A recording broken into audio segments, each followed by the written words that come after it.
Yo, yo, yo, what's going on out there, fight? Well, it's your boy Money back with another one, man. And we talking boxing. We talking boxing, everyone.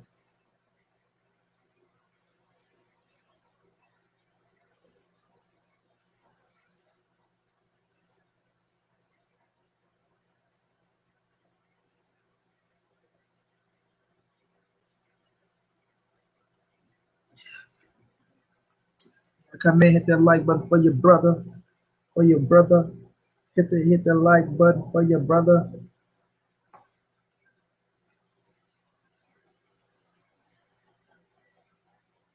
It's the line, motherfucker, Ryan Garcia. Oh, wait 1 minute, family. I have to. Have to.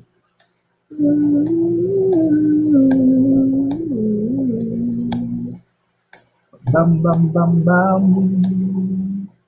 Brum bum bum bum.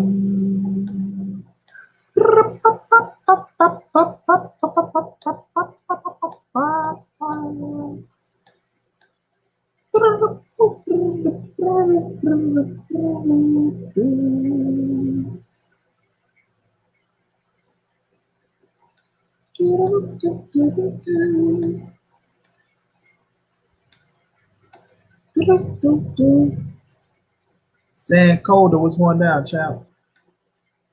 How you feeling, my brother? How you feeling?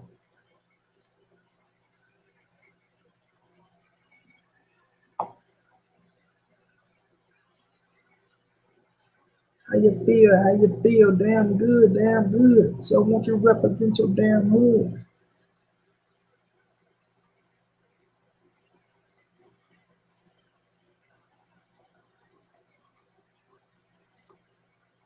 Now, when I started it, I was ready to get off into some shit. 'Cause I love my hood. I represented them, bitch. When I started it, I was ready to get off into some shit. I love my hood.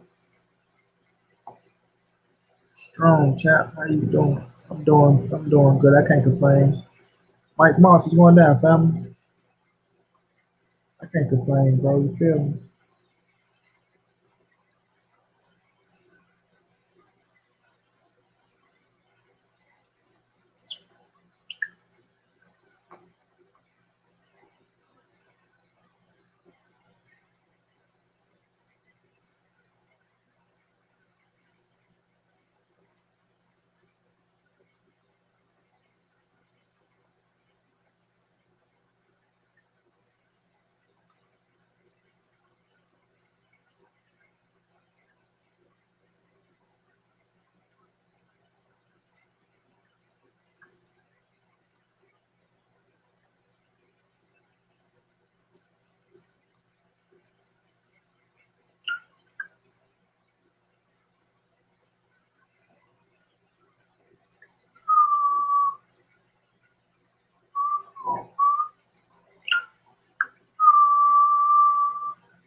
My brother TZ Frank, what the business is, what the business is, my G.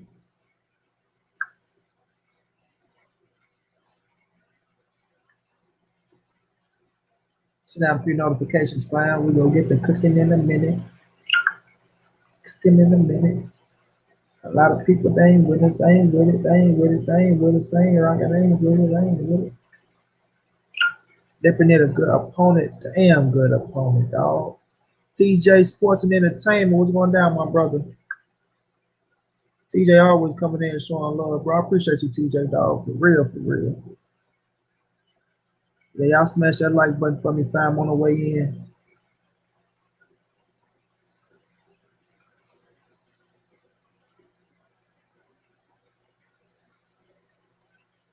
We be having a lot of pump fakers. Be a lot of people acting like they rock with you, but they really don't, fam. You hear me?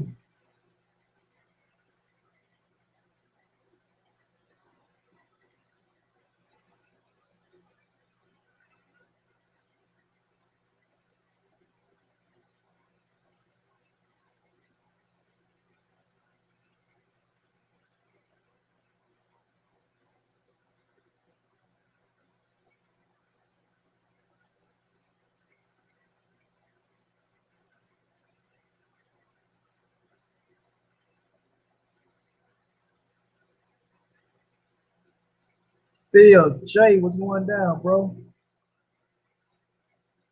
Appreciate you, Phil. Appreciate you, Zan, bro.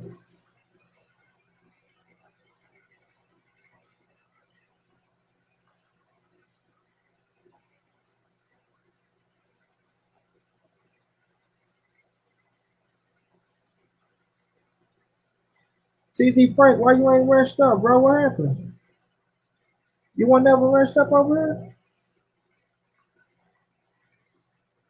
I can't believe you want never rushed up over here, bro. Terrence Belly Senior, what's going down, OG? How you feeling, champ?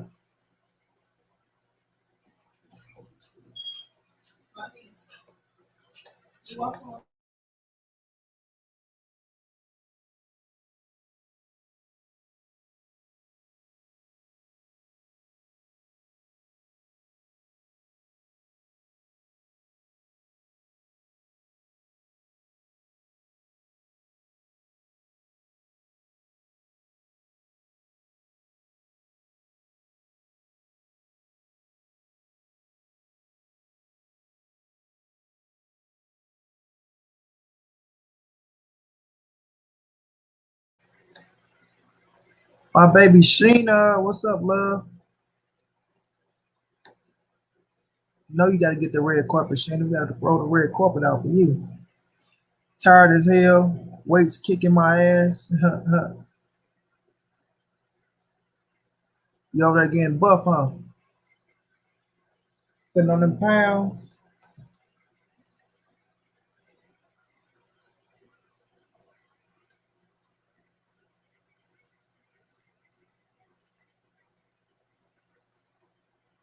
Putting on them pounds.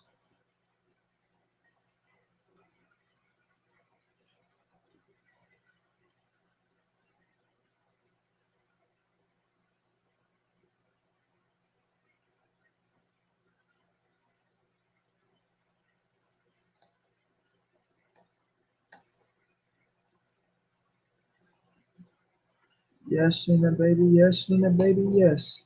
YouTube shut down my page and I used inappropriate language, so I had to start another one. Man, YouTube be on that bullshit, dog. They be on that bullshit. You ain't getting old, TB. You ain't getting old, bro.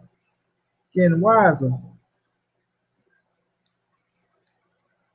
You're in better shape than some of these young boys, man.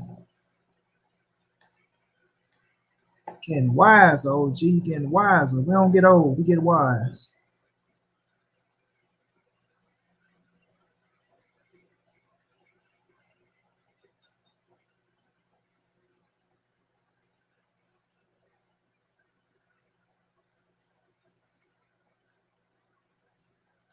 Few topics to touch on, man.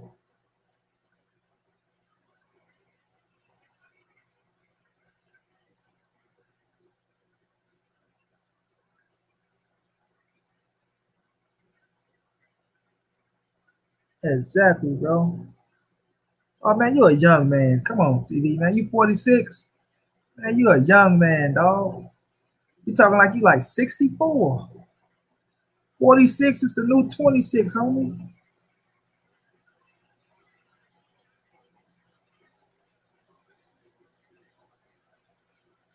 46 is the new 26.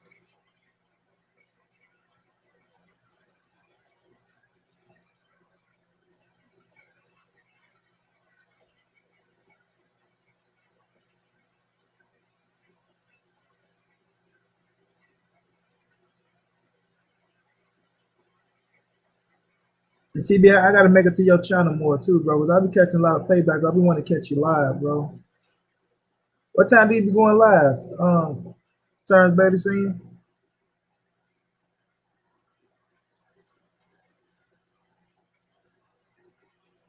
Homie made me feel 500. Shit. Everything hurt, my dude. I feel you. I feel you, bro. And much respect to you for your service too, bro. I got a nephew in the Marines right now. Cassandra, what's going down, Cassandra?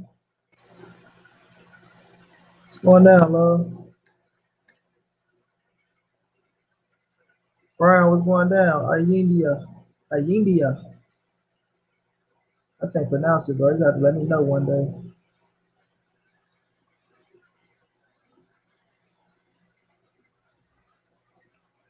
Sound like an African name with a fucking American name. India.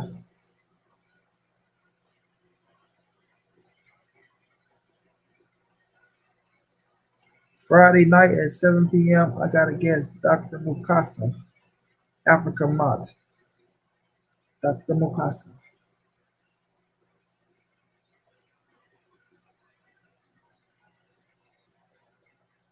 PGH, Big Dog, what's going down? Yeah, I'm gonna have to come through and rock with you, TV.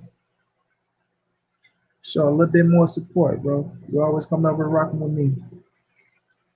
I be catching the playbacks and shit.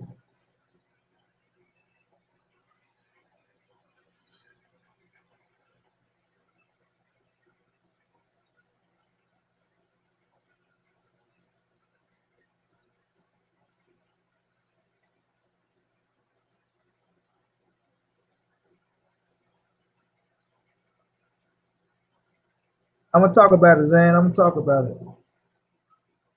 February 1st at 7 p.m. I got to. Oh, February 1st, I got to go to my auntie funeral. My auntie funeral on the 1st, man.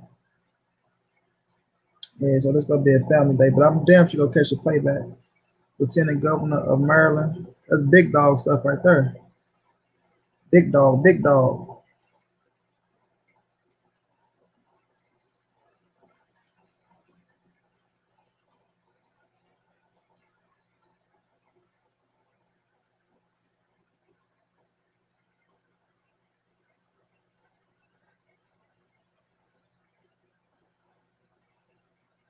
He's a brother, okay.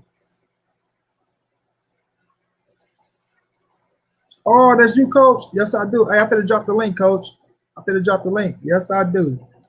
Hey, much respect to you, coach, man. I like how you handle yourself over there. Yeah, I finna put it in. I finna put it in. I finna put it in the chat right now.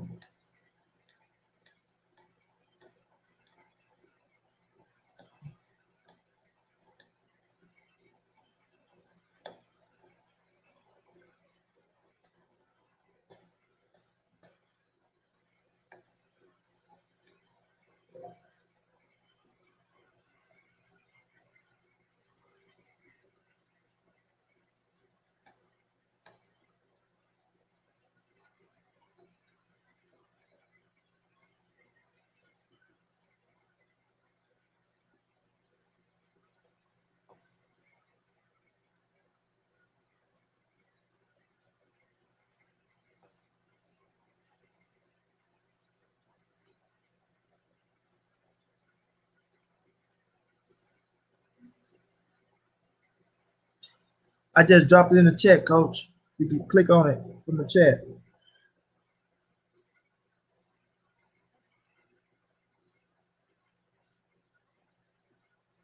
PG, you getting wrenched up, bro. They coming through rocking with me.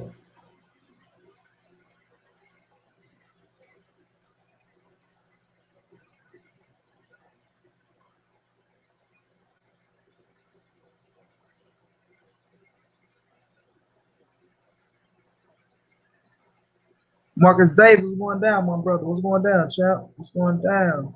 Man, this coach right here, dog. Coach got in great ass. You feel me? And I like how he handled himself, and he won us.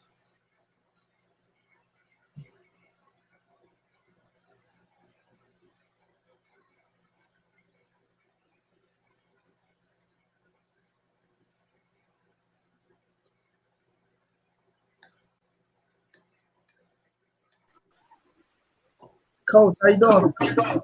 What's happening, man? What's going on? Man, I appreciate you for coming on with me. Appreciate it, man.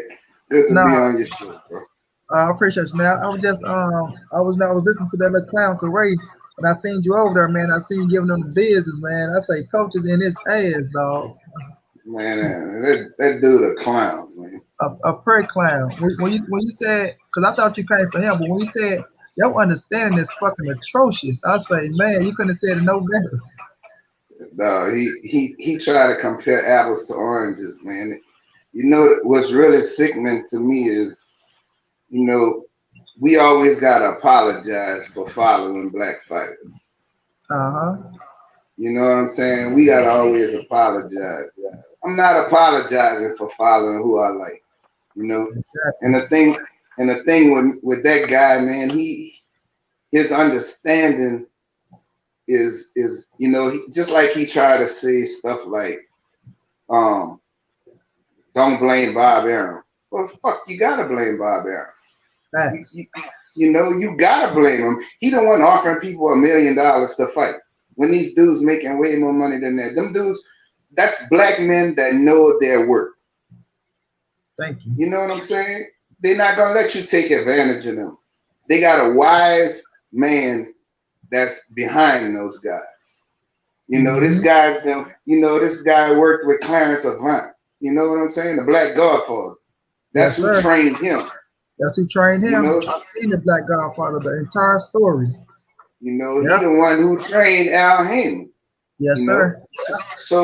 So you expect these guys to take pittance to go across and fight top ranked fighters? Well, they're not gonna do that shit because they know their worth, and that's been our problem for years. We don't know our worth. You know, you bet on yourself in life, man. You know, and this guy gonna tell me what good fights Al Heyman? Man, the list goes on. Sean Porter against Danny Garcia. Sean Porter against Keith Thurman. Pacquiao versus Keith Thurman. Errol Spence versus Danny Garcia. Errol Spence versus Mikey. Man, I mean, the list goes on. He has Terrence Crawford. He has Vasily Lomachenko. And he has Teofimo Lopez. That's it. Who else? Who else of note? You got Shakur. Then he got Shakur. Shakur, that's a big sign, which I really hated to see him go over there. I'm not gonna lie, I hate it. Me too. I hated him going over there. That's my co-host. He didn't click, then I'll be in. Oh, BNB, my guy. That's how I got into it. That's how I knew he was with you, because I'm like, damn, who is coach whooping his ass? I'm thinking like, damn, did Ray bring coach on? I'm like, I gotta get in tune, because that sucker, he blocked me because I got in his ass multiple times already. I debated him on shit, threw his ass up, but he just talk, man. He just talk. But that's what he try to do, coach. He try to, everything you say, he gonna try to go against, but he gonna try to figure out to try to blame the black man for the shit. So he want to kiss ass now, because he wasn't like that at first. He was kissing Earl Spencer ass 120%, riding with Al Heyman. You know what I mean? Once he get kicked out the camp, now he's just against Americans. He against Earl Spencer, he against PBC. So you know that sucker shit. That's all he doing is sucker shit. Yeah, I mean, he tried to get views in a negative way instead of be real to itself. You know what I'm saying? If there's fighters ducking each other, I don't care if they PBC, top rank, golden boy. I don't give a fuck. I'm gonna call a cow. You know what I'm saying? I just want to see the best fight the best. And boxing's getting so fucking watered down. It's ridiculous. You know what I'm saying? It's time for shit to go back to the 70s, the 80s. Yeah. You know what I'm saying? Where the best fight the best, and you don't have a choice. You know, I was saying on our show, you know, I wish somebody with a few $1 billion would just start a league like UFC, and everybody, you know, pay these fighters well. You know what I mean? Yeah. But make the best fight the best, because all of this ducking and making all these bullshit moves, you know, Ryan Garcia, Manny Pacquiao gonna fuck with Ryan Garcia, man. Come on. Pacquiao came out.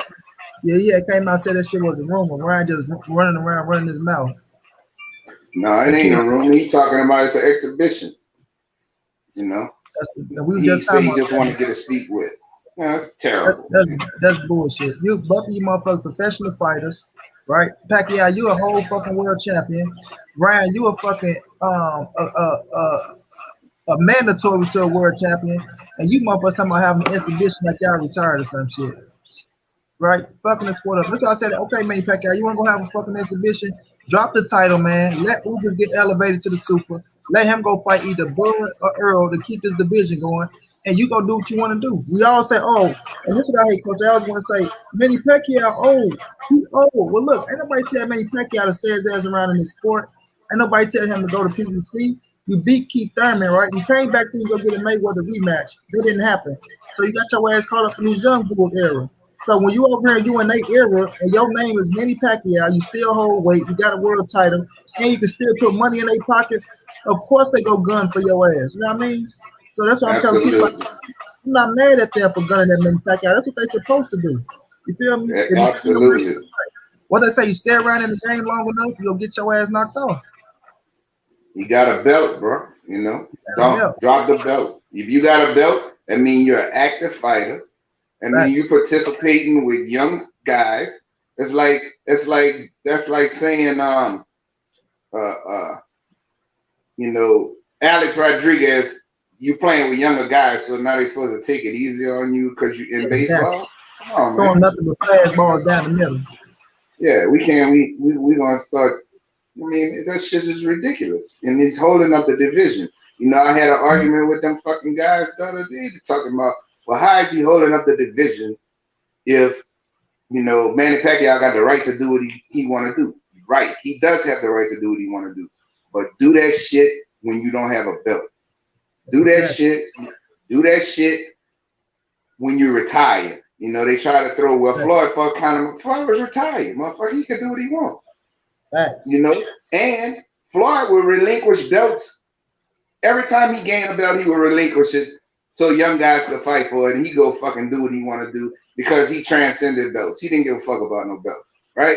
He know he's gonna make all the money, but he was just like what happened with Keith Thurman and Errol Spence. He said, "I will give up these two belts. Y'all can fight for them." Keith Thurman didn't want to fight, you know. So I mean, Sean Porter and Keith Thurman, like Floyd say, belts don't do nothing but collect dust. But that's how we know when we're looking at the situation and people follow certain narratives, man, they not being real with their goddamn self. Like you told that boy, that's some Jesse Lee Peters and some Candace Owens shit. Get your man, that nigga is a coon, nigga. Half-ass coon. You don't even know how to be a coon, half-ass coon. They gonna kick his ass out the door once they find out who he really is. So what's up? Let me ask you a question. What's up with him loving UK fighters and loving UK people so much, man? I've never seen a fetish in a nigga loving UK nigga so much like ITBA. What kind of shit is that, bro? Then B, it's a persona he's trying to put on, bro. Listen, the dude wasn't doing that shit. Like Cole said, he know negativity sells, right? He know negativity gonna bring motherfuckers over. So now he see how the LDBC rap for our black brothers and shit, right? He see how motherfuckers take up for the black brothers. So he want to do the opposite. He want to go against, and they want to make it seem like they so politically correct. Oh, I'm not about the blacks. You know, I'm about boxing and this. Man, your ass ain't about nothing. You about the blacks, so that's how they go look at your ass. So they try to do that shit to bring in views and people to come in there. You know what I mean? Or if I talk about these people, they gonna come over this way. Like Coach said, that Candace Owens shit. That's that Candace Owens shit. That Candace Owens shit. Talk about your own people, right? Talk about your own people. Motherfuckers go attract to you, bro. But if you ask him, BNB, if you ask him to name the top box over in the UK, he can't name half of them motherfuckers. Only thing he gonna say, Tyson Fury, Anthony Joshua. You know what I'm saying? Nigga don't know what the hell he talking about, bro. He just be talking, bro. He just be talking. Like I realized, like he was saying some shit, man, and he was like just talking about Black American. He was saying that shit with some UK people on his channel, bro. And I was so fucking embarrassing, bro. I was so fucking embarrassed, bro. Like, man, what the fuck are you saying, bro? Even the UK dude that's on his channel, like, nah. Like the dude kind of felt, I could just tell the dude kind of felt kind of odd. Like, why is this nigga dissing his own people to me for? It was just a very uncomfortable feeling, bro. I'm like, man, this shit going too far. Man, he a corny motherfucker. Sorry, baby, we talking about Mr. LTBA Correo weekends. He do that shit, bro, to try to bring recognition, bro. Because he know fucking with his own kind. He feel like, oh, if I do that, I feel like I'm gonna be the same like everybody else. So it's just a whole 720 switch, bro. That's why I broke his ass down. If y'all get time, go look at my videos I made about him when he was loving Errol Spence and then when he started hating on Errol Spence. You feel me? The dude living inside his head. He think he bigger than what he really is, bro. That's how he get down, bro. But he wanna, you know, shit on our people to try to build up other people. You know what I mean? Man, that nigga is retarded, nigga. Man, if the revolution never started, that's when I done added him to the list with Jesse Lee, Candace, a few other niggas. I added him to the list, nigga. You definitely gonna get a bullet in your head because you gonna tell where we at, motherfucker. Motherfucker gonna tell the whole situation. The whole gonna tell everything. Fucking Steven, man. That nigga's a Steven, bro. Exactly, bro. Man, when I see you on the video, and B&B know he took you to the wrong channel. He supposed to been brought you here. You know you took him to that channel. Thing was, bro, you know, I don't mind having a debate with somebody. You know what I'm saying? I don't mind that. But the thing is, don't be rude and belligerent, because that ain't gonna do nothing but make me belligerent. You know, because you know, I work at a gym, nigga. If you got it on your heart and on your mind, we can put the headgear on. That's how I feel about shit. You know what I'm saying? So that's what I do. So, you know, I mean, I don't wait too much into niggas like that, bro, because I know that nigga gotta face the Almighty one day, bro. You know what I'm saying? And you turn against your own, bro.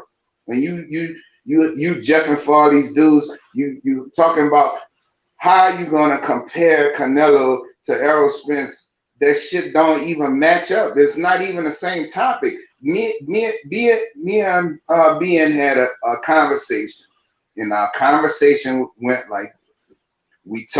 He was like, you know, do I feel Canelo's pound for pound? And I said, hell no, because he keep ducking and dodging. He ran out of 154. He ran out of 160 to avoid Charlo and Boo Andre. You know, he avoided them dudes, and that's a fact. He waits till David Benavidez loses his title on the scales to want to fight for his belt, which I found to be bullshit, you know, because Suleiman, he just fucking the game up. You know, David Benavidez, I told him, I said, David Benavidez has been punished 3 times. 3 times for one infraction when Canelo came back after them fucking PEDs, after that shit he talking about the meat. And what he did was, he gave him a shot at the title against the lock because of money. You know, there's no honor in this shit.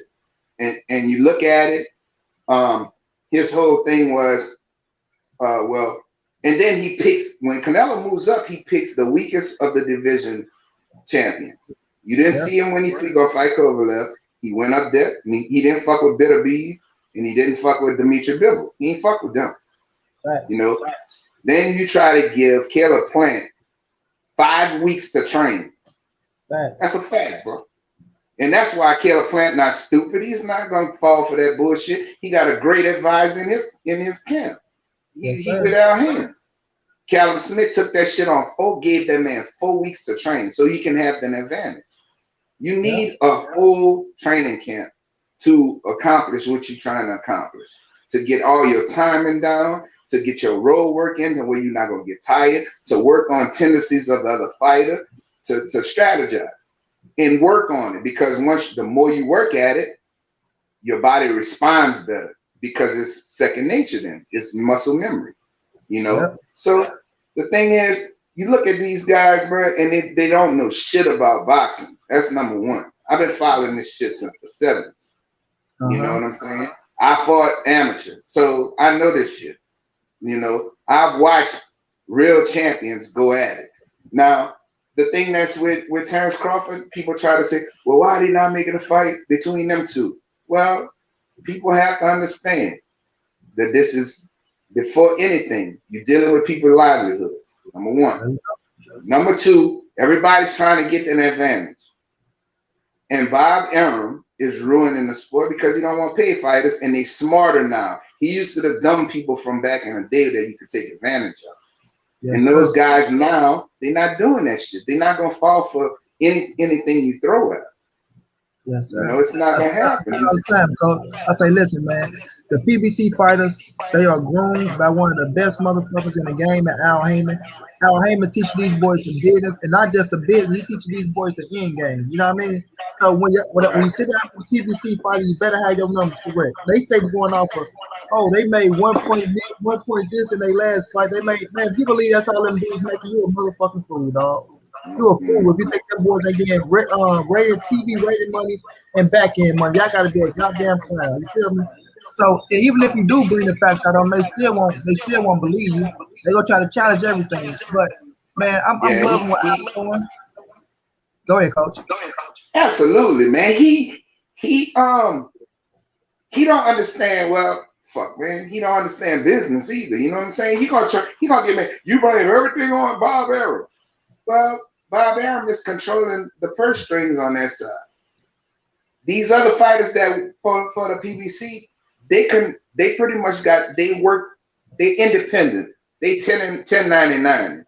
You understand what I'm saying? Them dudes, they work with any promoter for PBC. Al Heyman put together who you gonna fight. He get the money together. He get a promoter to promote the fights. You understand? He could pick any promoter. He can pick, whoever wanna work with these guys. Yeah. And that's how that shit go. Or they like Errol got his own promotion company, so he get part of the promotion. They like so Terrence Crawford has a boss, in which I find that to be ridiculous. After all of these years and all you've done, why would you go and sign back with him? That made no sense to me. You wasn't getting paid well from the gate. You signed a little $30 million deal when you could be getting way more money. That wasn't a smart move to me. I don't know, that's his business, but to me that wasn't a smart move, especially when you saw what PBC fighters do and what kind of money they make. You don't want to have, to me, a promoter should sign with a fighter. The fighter shouldn't sign with a promoter. Because I'm the one fucking putting the work in, but that, unfortunately, that's the way it is, especially when you just coming into the game. Al Heyman is the type of guy who wants these fighters to do well, and he's not taking advantage of them. And that's the big thing, man. Because he want to see them boys do good. And BNB, I'm gonna let you in, bro. He want to see them boys do good, and he know that he came in to monopolize the game like that, and that's why he monopolized that shit. But when we looking at it, and Bob Arum, right? And we see him trying to lowball these motherfuckers, do 1 million, this and that. And then with Terrence Crawford, I was telling my bro Keon this earlier. It seems like Bob sabotaged his man's career on purpose. He didn't pay for no big fight for his ass. He's sitting up here looking at this shit. You could have been gave Manny Pacquiao, right? He didn't do that shit, but he was willing to pay Manny Pacquiao $20 million to sit down to fight Lomachenko at 35. He was willing to do that shit. He came up, but he didn't get Pacquiao to Jeff Horn. Let Jeff Horn beat him, and then let you fight Jeff Horn instead of playing you against Pacquiao, knowing that it did way more better for you to be Pacquiao than the fucking Jeff Horn. Now, I mean, so I'm looking at it right now. He don't want to pay Keith Thurman. He don't want to pay Sean Porter. He didn't want to pay Danny Garcia. So how the fuck is all the PBC boys don't want to fight Terrence Crawford, but this promoter don't want to pay shit? You know what I mean? So it's just crazy, man. It's crazy. You want to touch on that, BNB? Yeah, most definitely. Like I was telling old boy, man, if your promoter don't have no faith in you, why the hell should I give you 50-50? That says it all. Automatically, once the promoter said that he loses money on the dude, there's nothing else you can do. He's lucky Errol ain't offering him 70-30. Just being real. Errol's being generous, offering Bud 60-40. I'm gonna be honest with you. That's how I feel about it, because automatically you can see just by looking at the Dallas Stadium that Errol is the cash cow. If you look at Errol's last 3 or 4 fights, definitely, especially the ones at the Dallas Stadium, automatically you know Errol is the cash cow, man. And his promoter's not willing to put no money in him. For us talking about Bud, so that tells you right there, man. If your promoter have no faith in you, man, shit, sky's the limit, man. Ain't nobody gonna want to put no money in you. Nobody gonna want to deal with you like that, bro. So he needs to just go ahead and take the 60-40 and make this fight happen. Period. Trying to tell you, that's his biggest damn payday. 60-40 is, I mean, that 40% is his biggest payday. But you want to say you deserve 50-50. And not only that, though, coach, and being like these motherfuckers I heard that's going for Terrence Crawford, and I ask him, okay, so who got the better resume at 147? Errol Spence. Okay, who put more asses in the seats at 147? Errol Spence. Who's the biggest star at 147? Errol Spence. So how the fuck do we not deserve 60% of the pie? Oh, with Terrence Crawford, he's the pound for pound. He's the pound for pound fighter in the world, #1. Oh, he's a 3 division world champion, and that shit don't put asses in the seats. That shit don't translate to dollars. Because if it did, he was all that. He was the #1 pound for pound fighter. He was a 3-division world champion when he fought Amir Khan. And what happened with that? Why didn't it do good? So when you ask these questions, like they can say all this shit about Terrence Bud Crawford. And I'm a big fan of Terrence Bud Crawford. But when it comes to the business side, with him and Errol Spence, the shit ain't even close. It ain't even close, bro. And I don't know why it's so hard for them to just tell Bud to accept the 40%. They refuse to. They refuse to. If you tell them to accept the 40%, they gonna go all around the world. Oh man, he told him to get a belt. Oh, he said this, but now he's saying 60-40. I'm like, man, y'all can't stay true to what y'all talking about, bro. That's why we'll never get nowhere, because you motherfuckers is afraid to tell Bud to like just be real about the situation. If you feel like Bud gonna beat Earl, this, that, and that, all right, that's on you, bro. But we talking about to get to the fight, you gotta handle the business first. And when we look at the business side, it ain't even close, man. It ain't even close. But let me say this though, Money. Another way you can look at it, man. Why don't Errol, you know what I'm saying? I hate to, call a man pocket. Take the 60-40, bet on yourself. If you beat Errol Spence, then now it's your turn to call 60-40, 50-50, whatever you want. 70-30, whatever it is. It's called betting on yourself, man. Go out there, take whatever they offering you, and then if you beat this man like you think you can, and like your fans think that you can, then the next go around, if you win, you call the shots. Bet on yourself, period. Well, I look at it like this. I like both of those guys, and I just want to see the fucking fight, number one. Number two, people have to look at who's putting in the work. I'm not saying Bud not fighting. He's fighting. Right. But Errol went out and fought hard fights to win those belts. So he has an advantage. That's why they both trying to get Pacquiao. So when you go to the negotiation table, if Bud gets a fight Pacquiao, he gonna beat Pacquiao. He'll have 2 belts. Errol have 2 belts. Then you can't say nothing. He beat the legend. Then it'll be 50-50. But if Errol go out and get the belt, and he got 3 belts and Terrence got 1, then Bud is fucked. Now, if they fight before that, it still should be a 60-40 split, because even though it's a 60-40 split, Bud is gonna make more money than he been making, because of the fact that it's gonna be a pay-per-view event. He'll make money on the back end. Mm-hmm. Right now, he's getting $3 million a fight. Right? He signed up for $30 million for so many fights, right? Yeah. So he gonna be making more money than he ever made before. But it's a macho thing. That's what it's about. I'm better than you, and that's what it is. But business is business. And Bob Arum they're not gonna fight until until after October. I can tell everybody that they can stop fucking pushing for it until he leaves Bob Arum. They're not fighting. Because absolutely, until October, when his contract is up, then they're gonna make that fight. But until then, everybody could quit fucking calling for it, because it ain't gonna happen. Mm-hmm. Bob Arum is gonna put a roadblock in that. First of all, Bob Arum to me is a racist motherfucker. Number one, because you paid motherfucking Amir Khan $7 million to fight Terrence Crawford. But you're gonna offer Keith Thurman and Sean Porter $1 million fucking dollars. Have you lost your fucking mind, dude? Now his excuse is the pandemic.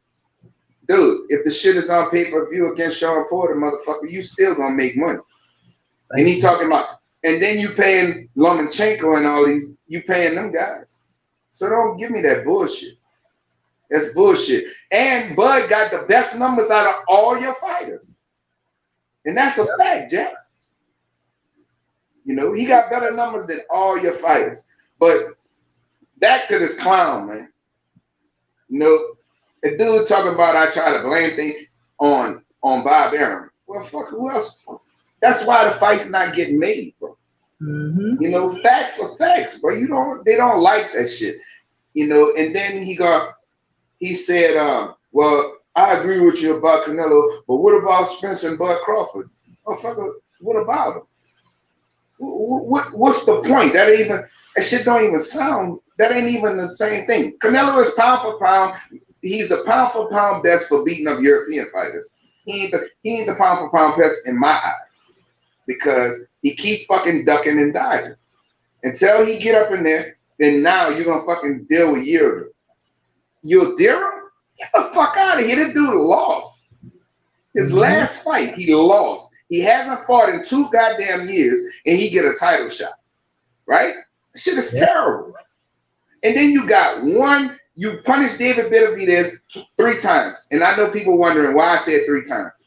You punished him once, he lost it on a scale, they took his belt. That's a punishment. 2, you let Canelo fight for his belt. The 3rd, now he about to fight Yildirim and pass him up because David Benavidez is the mandatory. Right? Yeah. He's the fucking mandatory. David Benavidez is the mandatory. But you punish David Benavidez 3 times for 1 infraction. Shit is terrible. What? Terrible. You can go ahead, BNB. Yeah, earlier, I'm gonna ask this here. I'm gonna ask one question. Who revived the heavyweight division, man? Money Brown. You tell me, bro. I'm gonna say Deontay Wilder and Anthony Joshua, right? I'm gonna give Anthony Joshua his credit as well, because what he did over in the UK, you gotta respect when he was putting all them asses in the seats. But when Deontay Wilder came back with the knockouts, right, that started bringing the heavyweight division back, right? Tyson Fury, he was playing this little role before, his ass got caught on that shit. So, like, for us leaving out of the Chris Ariolas and the Bermain Staverns and Nayla area and shit, Deontay Wilder and them started bringing it back with them knockouts. Anthony Joshua started putting asses in the seats over there in the UK, and it started sparking back up. That's why when Wilder and Anthony Joshua was the biggest fight in boxing at one point in time, that's why everybody wanted that shit so bad, because they did bring that shit back. You feel me? Just like Larissa and Katie Taylor have bring the woman division back. So when you look at that situation, bro, they go shit on Wilder 120%, right? They ain't gonna give Wilder no credit. Oh, he haven't fought anybody, he haven't did this, he haven't did that, right? But how the fuck could Tyson Fury? How could Tyson Fury become the #1 guy from beat Deontay Wilder if he ain't no damn body? Y'all want to put him on a pound for pound list and all that shit, and he cheated the shit out of Wilder. I don't give a fuck what nobody say, right? Cheated the shit out of him. But he just the biggest megastar now after defeating Deontay Wilder. No, look, he was on the couch, bro. He was still same Tyson Fury, undefeated. Nobody wanted to fuck with him until after the first Wilder fight. Wilder rejuvenated that man's career, bro. All of a sudden, Bob Arum want to come in, they want to sign him. Frank Warren want to come in, we can try to get the Anthony Joshua fight and all this shit. So it just shows you what Deontay Wilder is to the heavyweight division for the motherfuckers that's saying that he ain't nothing. You know what I mean? But I gotta say, I gotta give Wilder and Joshua they credit. Yeah, it couldn't be. You couldn't have said it any better, man. It was just like I said. Wilder basically brought the casual fight fans in with the knockouts, and like I said, and his technicality as far as how he fight, he got the extremists, the real boxing fans in. Anthony Joshua, of course, like I said, he pulled in everybody from the UK. I'll give both of them credit, man, but I'll say for the most part, it got to be Deontay Wilder, man. Because everybody, when they come to fighting, people want to see knockouts, period. Nobody, even like Floyd Mayweather, but nobody cared to see Floyd because it wasn't going to be a knockout. People like to see knockouts, bro.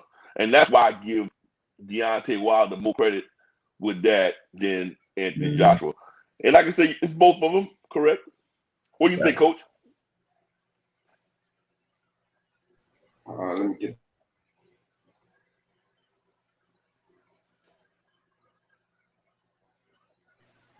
Had to cut my mic back on right, because yeah, he started echoing. So for him not to echo, I cut that mic off. I think that Deontay Wilder, I think he brought the sport back as far as the excitement.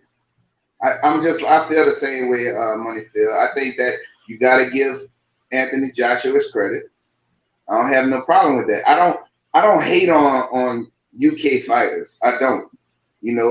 Hey, I'm gonna tell you what. I love Josh Taylor. That's a fighting motherfucker. Yes, sir. He is a fighting motherfucker. Him and Regis went at it. That's my homeboy.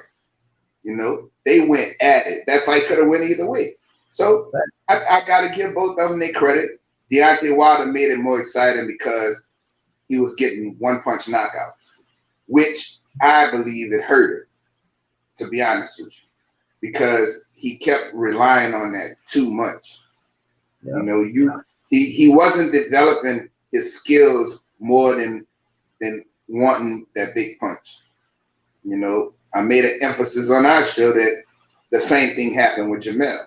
I never seen Derrick James behave like that in a corner in that first fight with Tony Harrison, because Jamel wasn't listening to him, and he was trying to knock him out so bad that he let rounds get away.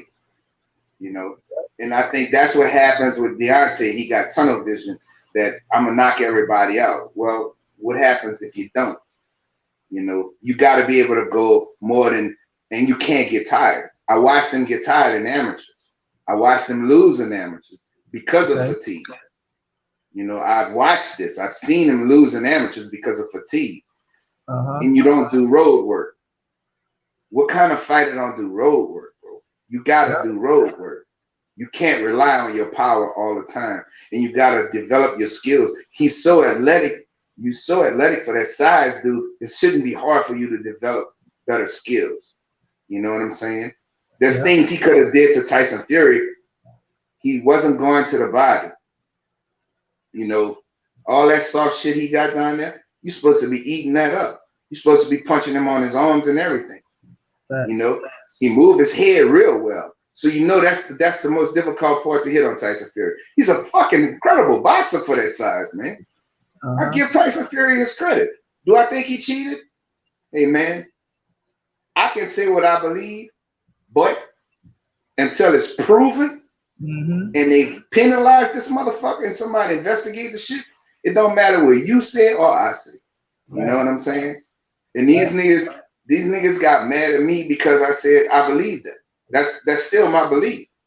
I mean, there's too much proof in the pudding. I know what boxing gloves do, and I know what they don't do. I fucking wrap hands and put boxing gloves on dudes all the time. So I fucking know what boxing gloves are not supposed to do. You know what I'm saying? Yeah. So nobody gets a fucking dent in their skull from no motherfucking punch. And then I see educated their ass coach. They talking about, so he got a dent in his skull still. Oh, the dent ain't magically disappeared. No, the dent is still in his fucking skull. It ain't going nowhere, motherfucker. Right. That shit ain't fucking. And then he kept on trying to turn.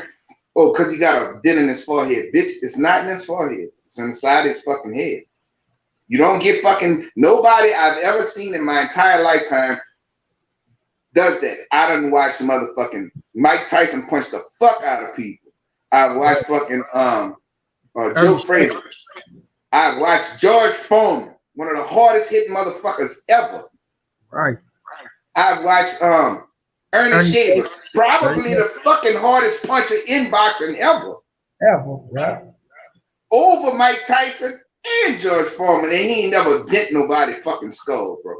Yeah, exactly. And Tyson Fury, who's been a soft fucking puncher this whole time, all of a sudden turned into fucking Hulk Hogan. I mean, I'm fucking the Hulk. Come on, man. That shit don't make sense. And then check this out, coach. That's what I'm saying about Fury, bro. That's how I know it was some fishy shit. But it's like you say, until they prove the shit, it don't matter what the fuck you say, because his career still continuing. But my thing is, look, you go fight a motherfucker, Otto Wilder, and get your shit busted open, right? But then you come and fight a Deontay Wilder, and you're talking about you walking towards him, you're not worrying about nothing coming back at your ass.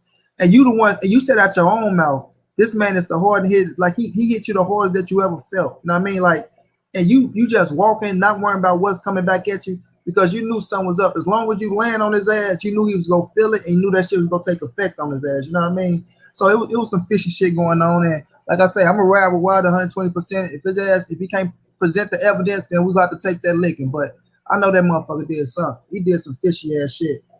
He did some fishy shit. What you gotta say about that, BNB? No, I mean, I agree with you guys, man. I agree, man. Tyson Fury definitely cheated, bro. I mean, he's known for being pillow-fisted, plus listening to all those other guys that he's fought with past and what they said, and just knowing that the Crunk Gym has been known for that in the past. So I looked at all of that stuff and I listened to all that stuff, so I know Man, Deontay Wilder is heated, bro. When I saw Deontay come out, man, Deontay looked like something was wrong. You could tell, man. I think that, the only reason why I can't say that he was drugged, because if he took a toxicology test, it would have came out on that. But something had to be, he was just off balance, man, to even begin with. So I don't know exactly what was going on with him or whatever, but he wasn't Deontay Wilder, bro. So somebody done something to that man. I don't agree with that. I don't agree about the drugging. I don't agree with that shit. Like I said, I don't agree with that drugging shit, because I can go back to other fights and watch him and see where his balance get off because of him not doing road work once again, getting tired, throwing everything he fucking got in every punch. It should make you tired when you miss. I'm not gonna blame that shit on no drugging. I'm not blaming it on that. Nah, the glove shit, I fucking believe he cheated. And he got caught before behind that bullshit. So he has a fucking history of this shit. The thing that pissed me off more than anything, it goes to show you, as far as him being a great boxer, he is a great boxer. You gotta give him that.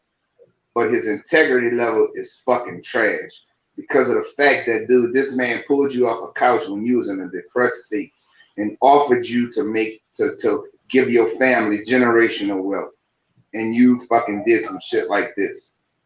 But you gotta lay down and deal with this shit every night. And one day you're gonna have to meet that big man, and why would you do something like this when this man gave you an opportunity to get your life together? More than anything. This man called you, y'all was friendly. This man wanted you to come back because he wanted to fight you and put food in your family's mouth. And knowing that you hurting and you do some shit like this, shit is horrible. And now you won't fight the man again.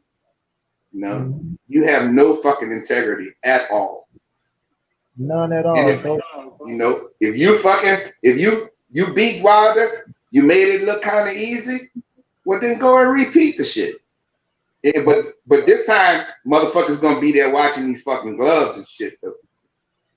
So if you that fucking good, go and fight him again. He know that shit, coach. He know it. That's why he won't give him that third fight, because he know it. They gonna be on your ass. They gonna watch everything that's going down, and you can't get away with that shit no more. And I made this statement. I said, I bet you if he fight Anthony Joshua, salute to my brother Omega Red. If he fight Anthony Joshua, they gonna be on his ass about gloves and all that shit. One dude go tell me, I don't think so, man. I don't think they worrying about that. Man, get the fuck out of my face with that shit. You think they feel let that boy get away after what he did to Deontay Wilder? They can act like they not caring about what's going on, but in their damn head, they know it's something going on. Watch when they fight him. I bet you don't have them, whatever the name of them gloves was that he had on with Deontay Wilder, he ain't gonna be wearing that shit in the Anthony Joshua fight if they fight. He's not gonna be wearing that shit. They gonna make sure. But I want to get on this, coach. I don't know if y'all heard the news, but Jaron Ennis, Boost Ennis, he gonna be facing Sergey Lipinets April the 10th. What y'all think about that fight? I think it's a great step-up fight for him, man. I think it's a great step-up fight for him. I think it's gonna show us what he can do with a real competitor. I actually want to see him fight a Lipinets or a Josito Lopez, and he got one of the two. So I'm satisfied with that, man. I think that Ennis is going to display to the world who he is and what he can do, and I think he's going to come out at the end. He's going to come out victorious. But I think it's a great step-up fight for him, man. Yes, sir. Well, I think this ain't gonna show us shit. That I'm just gonna be honest with you. I don't think this is gonna show us shit. What's gonna happen in this fight? You're gonna see a guy who has superior talent, and he's gonna beat up on him. He might not stop Lipinets yet, but he's gonna beat up on him all night, and that's what's gonna happen. It's not gonna show me shit about Jaron Ennis. Jaron Ennis is a very talented fighter, and this not gonna do anything. They saying it's a step up on paper or whatever. And don't get me wrong, Lipinets is a tough fucking guy. But he's gonna take an ass whooping all night. That's what's gonna happen. He's gonna get bust up, he's gonna get beat up. And he's not gonna last. Matter of fact, he may last, but he gonna get beat up all night. That's what's gonna happen. And Jaron Ennis not getting tired. Yeah. He gonna just beat up on him. I don't think this is gonna show us much. Put it that way. So you don't get y'all think Lipinets gonna do shit? I look at it like this. I think he's a solid fight. I like Lipinets because that's how I want to boost the face. I liked it the Thomas Lord fight before it fell through, but I liked it the Jose Cito Lopez fight, and I did like a Lipinets fight. Now, I do thought Custio Clayton called it out against Lipinets the last fight, but it could have went either way, so I was okay with a draw. But looking at Sergey Lipinets, that's what I'm trying to see if he can force Boots and give him some resistance, right, and take him some rounds. And I want to see how Boots react to that shit. I want to see how he react with the rounds goes on. Like you say, he ain't gonna get tired. I'm looking to check that stamina because the kid tough and he got a hell of a workout. He do got a hell of a workout. But I think Lipinets is a more, he got a little veteranship in him to where he got a solid little 1-2. And like you say, he's strong where he can take an ass whooping. But I'm looking to see if Boots can get his ass out of there too. That'd be a statement made. He got the power, he got the skills too. He got the power, he got the skills too. But I'm gonna compare his ass whooping to how bad Mikey beat him. And I know Mikey fought him at 140, but it's still the same Lipinets. And I still give Mikey credit, he can fight. So I'm looking at how Boots go approach this fight. I know he's ready for this shit. And this is the perfect step-up fight for him. Because I said he go fight these dudes. And if he could, coach, I said he can go try to get a fight with Danny Garcia and try to pass the torch in Philly, and that way he become the man, and you take Danny Garcia's spot, and it puts you right there with them boys. If Earl go up, even if Earl go up, if he fight Bud and he relinquish them titles, but you right there, Boots, you the king of Philly now. You done whoop Danny Garcia ass, and now it's ready for them boys to give you your world title shot, regardless of who is against. Well, I just think, like I said, I think the skill level of Boots is gonna be too much. I don't think Lipinets, he gonna try to put up resistance, but he gonna have a long night, flat-footed, man. He gonna have a long night, bro. He gonna take a lot of beating that night. And don't get me wrong, that dude is a warrior. I give Lipinets all the credit in the world. He is a warrior, and he come to fight. You can't never say the motherfucker don't come to fight. He come to fight. Right. Mikey Garcia. That was a while back. Right. I think he needs to go back down to 140 him. So, that's just my opinion. Now, people don't like because fighters get built up and all of this. But I believe in the old way. If you rank, you start moving up the ladder by beating the people in front of you. You get them out the way. Everybody don't agree with me with this because they saying, well, they both young fighters. I don't care about that shit. If you rank, I want your spot if you're ahead of me. Virgil Ortiz and Jaron Ennis would be a great fight. That would be a great fight. I got a video coming. They gonna meet up. And I think they go. Let's go before a world title. Or gonna have fighters from relentless. Or they go be a champion. It depends on what the fuck Bud ass gonna do. But I love Jaron Ennis. I like the fight with Virgil Ortiz facing Maurice Hooker too. That's gonna be a good scrap. But I just think Maurice Hooker, he ain't got no defense. And I see Virgil Ortiz knocking him out. Like his offense is his defense. He can punch. But I just think Virgil Ortiz, he gonna be too much for him. Man, Virgil Ortiz is strong, bro. Yeah. And it showed just like what happened with Ramirez. He's gonna get walked down, except you're not gonna hit Virgil Ortiz like you hit Ramirez. Virgil Ortiz is a very good fighter. You're not gonna hit him like he hit Ramirez. He caught Ramirez with some nice shit, but he don't have no power. He's not strong. And I don't see why this kid is going up to 147. Whoever is advising him, I think that the kid needs to stay at 140. I think he needs to get a real good strength and conditioning coach, and he would do well. He may even win a title again. But for him to go up to 147 and fuck with them guys, bro, you asking for trouble, dude. It showed your weaknesses showed when you fought Ramirez. right? Even Sadell. Even when he fought in Oklahoma. Yeah, he shouldn't have. When he was winning the fight. Maurice Hooker was winning the fight, but he got weak and he started walking through him. What you think Virgil Ortiz is gonna do with you at 147, man? You gotta get stronger. You know, go get you a good strength and conditioning coach that's gonna help you with your power. You know what I'm saying? Then you can do whatever you want, bro. You didn't because he got skills. I'm not doubting Maurice Hooker's skills. He has good skills, but man, he has to get stronger, bro. He's so light in the ass and don't have no crack. You know, go get with Blu-ray or somebody, dude. Get with somebody that's gonna help you build up your strength and your power. Skill level, he got it. You know what I'm saying? But you know, this is a bad matchup for him. He's gonna get stopped and he's gonna get stopped bad. That's just my opinion, you know. Oh no, that's what I think. Blood, what's going down, OG? How you feeling, champ? No, I said this, coach. I say, look, I'm scared from what we're looking in this fight because this fight can get hurt really bad, bro.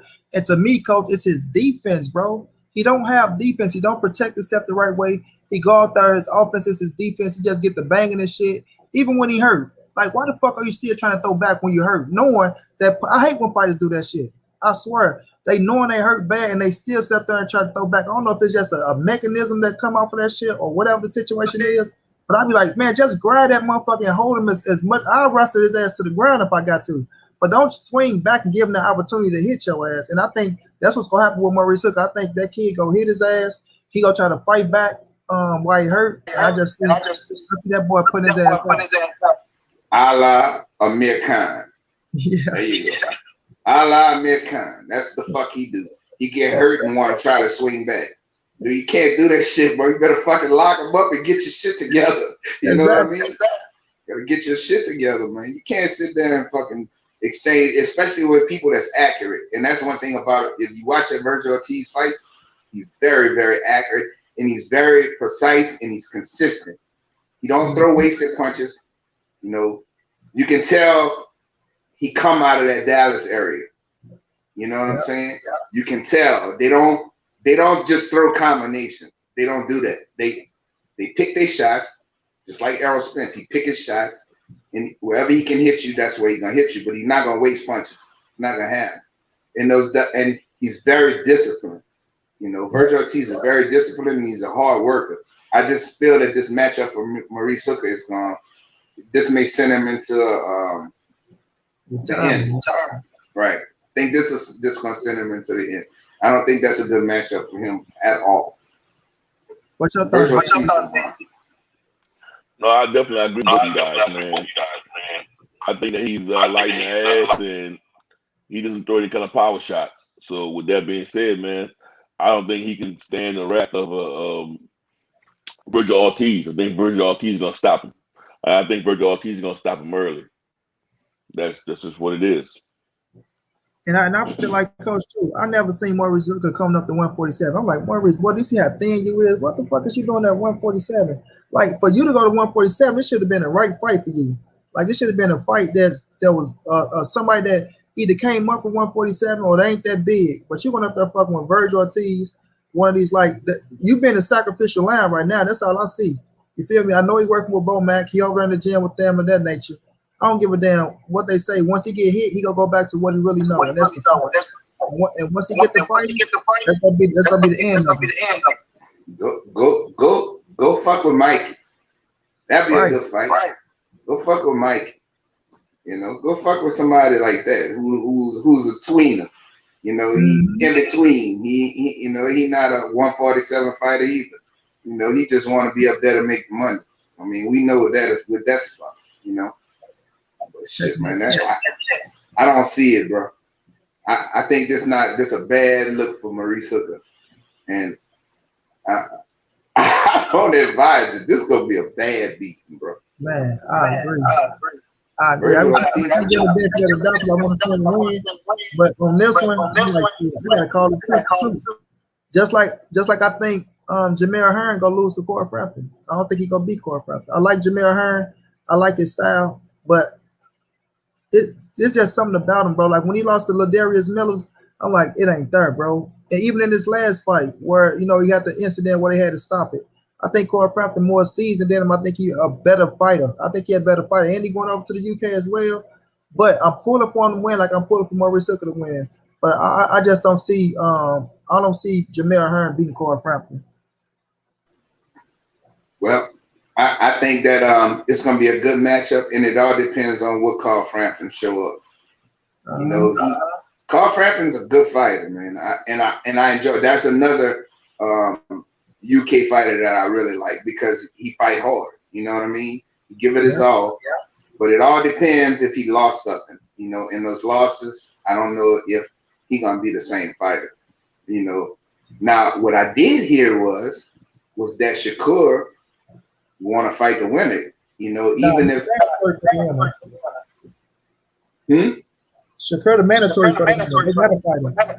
Right, and him and Heron, they boys, but Shakur want that fight because Shakur want the strap. Yeah, he already said that shit go out the winner. He said, look, he like if we friends, vacate the title. He like, other than that, if you win, you gotta see me. That's what I like about him, like that friendship shit out the window. Like we make this fight gotta happen. Well, he Shakur's a throwback. You know what I mean? Mm-hmm. He a throwback. Devin Haney's a throwback. Errol Spence a throwback. Regis Prograis is a throwback. Yes, sir. Yes, sir. Those are throwback fighters, man. They don't give a shit about all of that. And people have to understand, I go on some of these channels and I see these guys, man, and they go to debating and fussing hard about all of this shit. But this is a sport. People don't understand that, man. This is a sport. It's just like if you in your neighborhood when you was a kid and y'all go play basketball and you playing against your friends, you trying to beat their fucking ass. Exactly. Just so you can talk shit. You ain't getting no money out of it, but you playing basketball or football or baseball, whatever it is, and you trying to beat their ass. When you're a competitor and you have sports in your life. This is what boxing is about. Friendship or not. Sean Porter and Terrence Crawford friends. But if that money's right, Sean Porter's gonna fight it, and that's gonna be a hard fight for Bud. Sean Porter's a hard fight for anybody. Look, and that's what I said. So this is talking all that shit. All these motherfuckers running around here talking about Bud gonna knock out Porter. I say, man, what shit y'all smoking on, nigga? If you think Bud gonna knock out Porter, put your motherfucking money where your mouth is. Show me that you really believe that shit. Man, ain't nobody knocking out Sean Porter. If Errol Spence could knock him out, ain't nobody. It's just my opinion. Nobody is knocking Sean Porter out. I don't give a fuck who it is. Man, people don't understand how seasoned. Man, Sean Porter got a high fucking boxing IQ. His style is different from everybody else, but his boxing IQ is up there. People don't know who Sean Porter fought in the fucking amateurs, bro. Sean Porter fought a lot of motherfucking bad. He beat fucking this motherfucking Ukrainian motherfucker. Trying to fight for Usyk. He beat Usyk. He beat Boo Boo before in the amateurs. He done beat a lot of people, bro. That dude got fucking experience, bro. That dude ain't no fucking joke, bro. And that dude fight hard. Ain't nobody gonna fucking knock Sean Porter out. That shit ain't happening, Jack. I don't give a fuck who it is. That motherfucker work ethic is crazy too. That motherfucker conditioning motherfucker. That's why he recovered so quick. Like Earl hit him with that shot. That was the same shot Earl knocked out Leonard Bundy with. You know what I mean? And that boy recovered from that shit. Like, let's go. I say this motherfucker Porter, boy. This motherfucker her is strong, boy. Because that shot, anybody else that Earl hit with that shot on the chin like that, they motherfucking face would have hit the floor. That motherfucker Porter went down, recovered, and came right back towards his ass. I say, oh yeah. That motherfucker something serious. And Bud know that shit. He know Porter gonna give his ass a tough fight. That's why his ass probably ain't trying to advocate for it, to be serious. You know what I mean? I'm not saying he's scared of no Bud. I'll never say he's scared. I'm not saying he's scared of Porter. I won't never say that. But at the same time, that's a tough ass fight. Sean Porter and Porter telling him, let's make it happen. But y'all trying to offer this man a fucking $1 million, bro. $1 million. Like, get the fuck out of here, dog. And then Bob Arum, he know exactly what he doing too. He just done with Bud ass. He done. He put all his eggs in the basket on Lomachenko and that shit failed. He don't give a fuck about Bud. You know what I mean? He don't give a fuck about Bud. And I don't know how Bud just go sit over there and continue to kiss his ass. Even with Bomac talking about, oh, that's just Bob being Bob. Motherfucker, y'all been with Bob all this time and he been doing y'all this same goddamn way. You talking about that's just Bob being Bob. Man, miss me with that shit. Miss me with that shit, dog. Because ain't nowhere in hell. You can look at history, right, Coach? You can look at history. Oscar De La Hoya became bigger. Floyd Mayweather became bigger. Mikey Garcia became bigger. Even motherfucking, I was talking about that motherfucking Andy Ruiz left his ass, got a Joshua fight. That motherfucker became the president overnight. You know what I mean? Everybody who leave Bob Arum that made themselves somebody, they ass became bigger. And Bud should have been betted on himself. You talking about you getting $3 million a fight, man? You'd have been in motherfucking pay-per-view fights getting $15 to $18 million a fight. You'd have been passed that shit up, but you don't want to bet on yourself for whatever reason. For whatever reason. So Sheena say, what kind of friend is Bud? Offering Sean $1 million. Let Sean get money. Exactly. Ain't no damn friend. They ain't no friend at all. They gotta take it to the purse bid, man. They gotta take it to the purse bid. This fight has Hey got man, to be hey, we can't say that. We can't say because we know that's not Bud Crawford, bro. Yeah, that's yeah, not Bud Crawford. We cannot say that. We can't say that he ain't no friend and all of that because everybody know it's not Bud Crawford. There you go. Put the fucking blame where it belongs. It's not Bud Crawford. Yep. Bud Crawford ain't got shit to do with ESPN and Bob Arum making this fucking fight. Right? He ain't got shit to do with that. Now, if he was independent, he could be calling the shots. But I don't know how business savvy he is. You know, you got some of these guys that's business savvy. I don't know how business savvy Bud Crawford is. He letting Bomac do everything for him. So Bomac put you in a bad situation dealing with this guy. You should have been gone. You know, you should have been gone from that dude, man. You should have learned from Floyd. You know, Bob Arum's should be a stepping stone for young fighters. Once you get your name and your fucking and you done whooped a lot of ass, once you get to that point, when your contract is up, get the fuck. Get the fuck. Don't stay with that dude. Because he ain't gonna do nothing but milk you for everything he can get out you. That's it. And he not gonna help you, bro. You know, and we all know what that's about. Just like I talked about it the other day. They had a board up there at Top Rank. They done had guys say that. Not to fight, but these black fighters and shit like that, right? So and Bob Arum's excuse was you can go to any corner in America and find a black guy and ask him to throw a jab and he gonna snap it out. And then you go to a white guy and he gonna look stupid. It's just any random guy. This Bob Arum word. I know. You know, this Bob Arum words. This is not my words. This Bob Arum word. So they're afraid of us. And that's a fact, bro. You know, they're afraid of black folks because of the fact that we better athletes. You know, I got into it with this nigga the other day when he gonna tell me, I forgot a nigga name, rap star or some shit. He came on our show. He's talking about I'm a racist. I'm not a racist. I asked the motherfucker, I said, you telling me that Canelo Alvarez is a better athlete than Boo Andre or Jamal Charlo? I said, man, keep it fucking real, bro. You know, stop that bullshit. I said, he good at beating up y'all, knock-knee, flat-foot motherfucking white boys in the UK. I said, that's it. Yeah. You know, that's a fact, Jack. You know, I said, if I'm a racist, you tell me the last time a white boy won 100 in the motherfucking Olympics, nigga. Tell me that. Right? Yeah. Tell me that shit. Tell me how many motherfucking superstar motherfucking white boys you got in the NBA. Tell me. Tell me how many you got. One or two white running backs in the NFL. Yeah. I'm keeping it real, bro. 120%. We fucking better athletes, period. And that's why Canelo don't want to fight none of these motherfucking athletes who got good feet. Because he knows what's going to fucking happen to him. He going to get his fucking ass whipped. Then he keep on fucking cherry picking these bullshit ass fights. That's all it is to it. And they allowing them to do it. That's the pissy part about it. They're allowing them to do it. This motherfucker got more famous for losing to Floyd Mayweather than I've ever seen. Than anybody. Got more fucking famous, bro. But I'm gonna go back to what I'm saying. The Charlos pisses me off. And I'm gonna tell you why they piss me off. Because they go on different platforms and they fucking talk in circles. Motherfucker, go to this motherfucker fight and get on the fucking stage like you did with Arislandi Lara. And like Arislandi Lara did Canelo. And call him a bitch. And tell him, bitch, stop running and fight me. And embarrass him. That's the only way you're gonna get a fight with Canelo is if you go to his fight, embarrass him in front of his people, and then that's it. That's the only way you're gonna get him in the ring.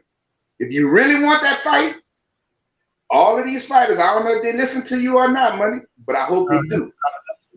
Go up to him, mush him in his fucking face. Call him a bitch. Do some shit, bro. Don't antagonize him.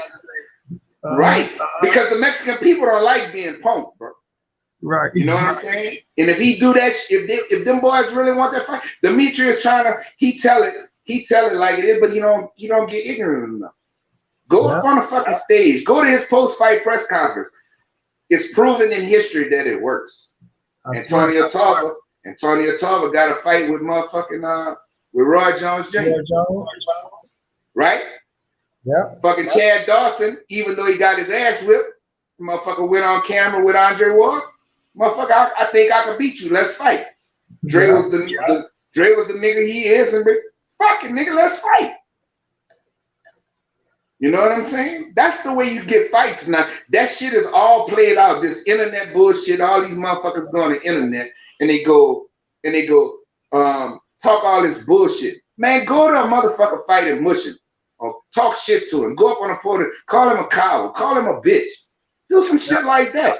Don't swing on his ass like you say. Like I said, man, you don't want to swing on him because you're gonna fucking get in trouble. But go mush a motherfucker stuff. You know what I'm saying? If this is what you really want. Coach Blood say it ain't too much for Big Brother to say I don't agree with no matter what platform you on. Appreciate you, bro. I said it, Coach. I said, man, we don't get that no more. We don't go to press conference no more. You know, calling motherfuckers out because everybody feel like they too big. And like you say, it's a macho thing now to where every motherfucker just think they bigger than what they really is. Now me, I'm about giving people credit that they earn, right? And if somebody is ahead of you and they did this, I'm giving that credit. But we know, and Blood can attest to this. I said it plenty of times. This ain't the glory days, bro. You feel me? We know that shit is over with because one, the fighters they got more control over their career nowadays. But it ain't a manly man sport no more like back. Like even with basketball, football, that shit was manly man sports back then. You can slam a motherfucker on their neck and you can get back into the game.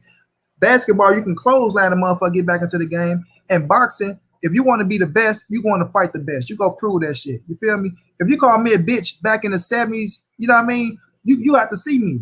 You know what I mean? You got to see me. Ain't none of that play shit. You got to see me either in that ring on the street. Nowadays, you call them motherfucker bitch. They turn around, they drinking with each other. Or still my buddy, man. Like, get the fuck out of here with that shit. So, man, I went on our platform, you know, on Being Boxing, and I told a story about Muhammad Ali, how he got that fight with Sonny Liston. You know, Sonny Liston was sitting in a casino at the dice table. Ali came up in there talking all kind of shit. When you gonna fight me? Stop talking bullshit. And Sonny Liston slapped the shit out of Muhammad Ali, bro. In the casino. But guess what? It got all kind of press. It got more hype. But you sitting here and letting this dude do whatever the fuck he want, bro. Canelo gonna keep doing that shit, man. And people don't realize that shit, man. You know, now he gonna end up getting a Caleb Plant fight after he go beat the fuck out of Billy Joe Saunders, because for some reason, which I'm not gonna say that. I'm not gonna say that. I think Billy Joe got enough skills to do well against Canelo because he got good feet. Yeah. You know what I'm saying? He got good feet. He's a good fucking boxer, you know. And that's two juice heads anyway going up in there fighting each other. So, you know, I just think that, you know, he keep on picking the way he picking. Now he done came out saying he said he's standing by. I'm not gonna fight no more Mexican boxers. Well, I hope, motherfucker, that you don't consider David Benavidez a fucking Mexican because he what, Honduran too or whatever. Yeah. Okay, well, consider him Honduran, motherfucker, because that's the fight I want to see. I want to see that motherfucker whoop your motherfucking ass. That's his way of ducking him, bro. No. That's why he said that. He said that in order to duck Benavidez. He fucking ran from Zerdo. You went up to 170, you went to 168. Why you ain't fight fucking Zerdo? Yeah, Zerdo was gonna beat that ass. That's why he said that. That's his ducking mechanism, bro. That dude's trying to duck everybody, man. He's a bitch. Yeah. Zerdo show say he on his ass. Zerdo said, fuck all that Mexican shit. Motherfucker, come and fight me. Y'all ain't trying to hear that shit. Right? But it's like Coach said, that's his way of, and I like Canelo. I give him his credit. He'll fight motherfucker, he can fight. I won't take that from him. But the facts are the facts, dog. You move up to 175, and Kovalev just came off a motherfucking fight where that was a tough ass fight. What you give him 2 weeks or 3 weeks, you know damn well he was gonna lose that fight. You feel me? But the 10 million, he couldn't pass it up. He took the shit, right? Then, like we say, he wasn't gonna fight Bivol. He wasn't gonna fight Better B. So he dropped that shit, went down to 68. Now, you at 68, you collect 2 titles in 1 fight, right? Now, I'm with you. That's why I say I don't mind him fighting Billy Joe, because I wanted to see that ass fight at 160, right? When Billy Joe damn crashed. And look, they did what you said, Coach. They crashed the party on his ass. Billy Joe, well, I think he was fighting him and Triple G. I think it was a press conference or whatever the situation was. Billy Joe crashed that shit and was calling his ass out. You know what I mean? And they was gonna have that little situation happen. But I'm all right with that fight at 168. And Billy Joe a champion. And like he ain't been using his legs at 168, but don't mean he can't use the motherfucker. You feel me? So I just see how that shit play out. I think Canelo win a damn fight. But I do give Billy Joe a damn shot. I don't just say he go up there and just wash his ass like that, depending on what Billy Joe show up on that night. You know what I mean? But I'm all right with it. But this is what they trying to do at 168, Coach. They trying to make Canelo the first Mexican to be a fucking undisputed champion, because 168 pounds never had an undisputed champion. So they gonna try to make that shit happen to add on to his legacy and make his ass look like arguably the greatest Mexican fighter of all time. That's what they gonna try to do with it. I agree with that. But I'm gonna give Billy Joe Saunders Caleb Plant some advice on your show. So hopefully he see it. Caleb Plant, go get you a good strength and conditioning coach.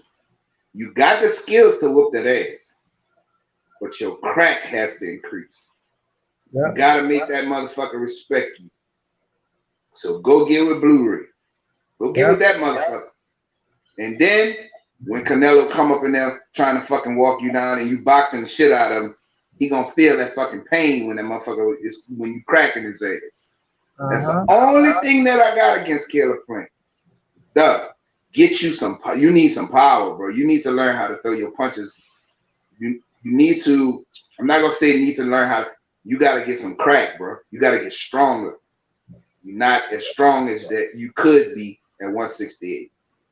That's all. Because I'm gonna tell you what, he'll box the shit out of Canelo, but he has to fucking be able to hit him real hard. You know, you got to be able to make that motherfucker respect him. See, Floyd made him respect him because Floyd was sharp and hard punches.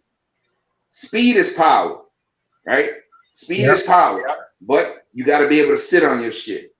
You know what I'm saying? Sit on it and move. Sit on it and move. Not just throw a hard ass punch, you know, and leave yourself open. I'm talking about sharpness. You got to be snapping, and you got to make Canelo be like, oh shit, that fucking shit hurt. You know what I'm saying? So Caleb Plant, get your shit together, bro, and start. I know you dealing with this snack shit. Fuck that. Go get Blu-ray, because it's proven that motherfucker helped Errol crack. Errol last 3 fights, Errol should have got Mikey ass out of there, but because he wasn't with Blu-ray, his body looks different, and his strength is not the same, and his crack is not the same. So hopefully Errol's going to do what he said he's going to do and get back with Blu-ray. Get your shit in, man. and because this is your livelihood, and you want to beat this motherfucker. Caleb Plant go outbox him, no question, no question. What you think about Caleb Plant? What you say? Hold on, let me mute the mic so I can really hear you. Yeah, I was saying, what's your thoughts on Caleb Plant versus David Benavidez? I think it's the same thing. I think that, man, I'm not gonna lie to you, bro. I think David Benavidez is a fucking monster. I really do. I think he is a monster, bro. And I think that Caleb Plant, he's got the skills, but it's his power. You know, at 168, dude, you're supposed to be. That's that middleweight where you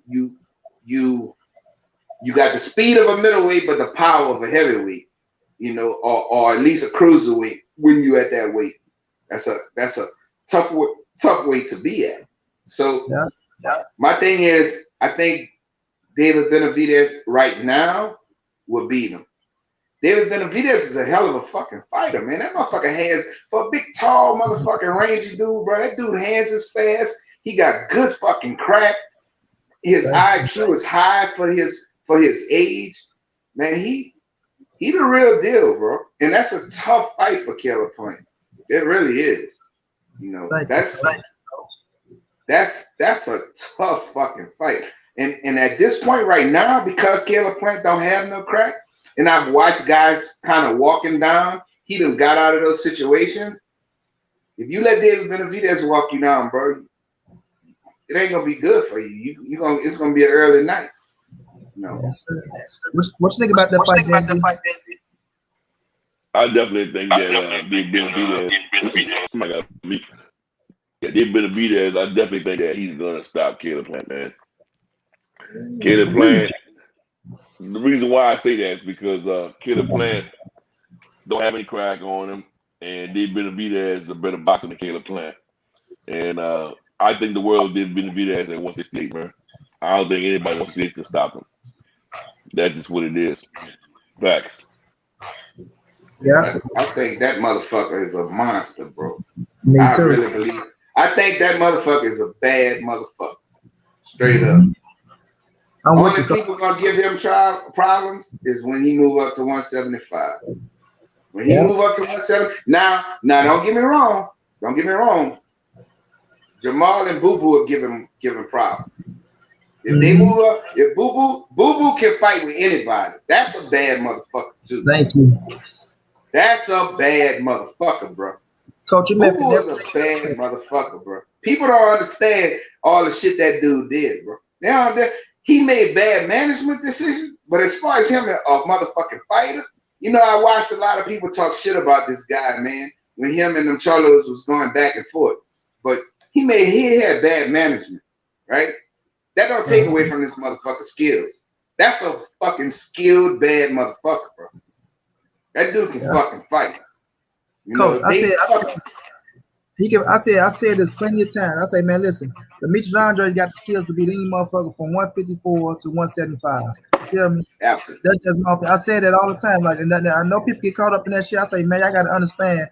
I've been watching that boy for a minute, bro. I used to talk about him and Canelo at 154, but man, Demetrius Andrade is fucking skillful, dog. He know how to use his length, right? He's a hell of a boxer.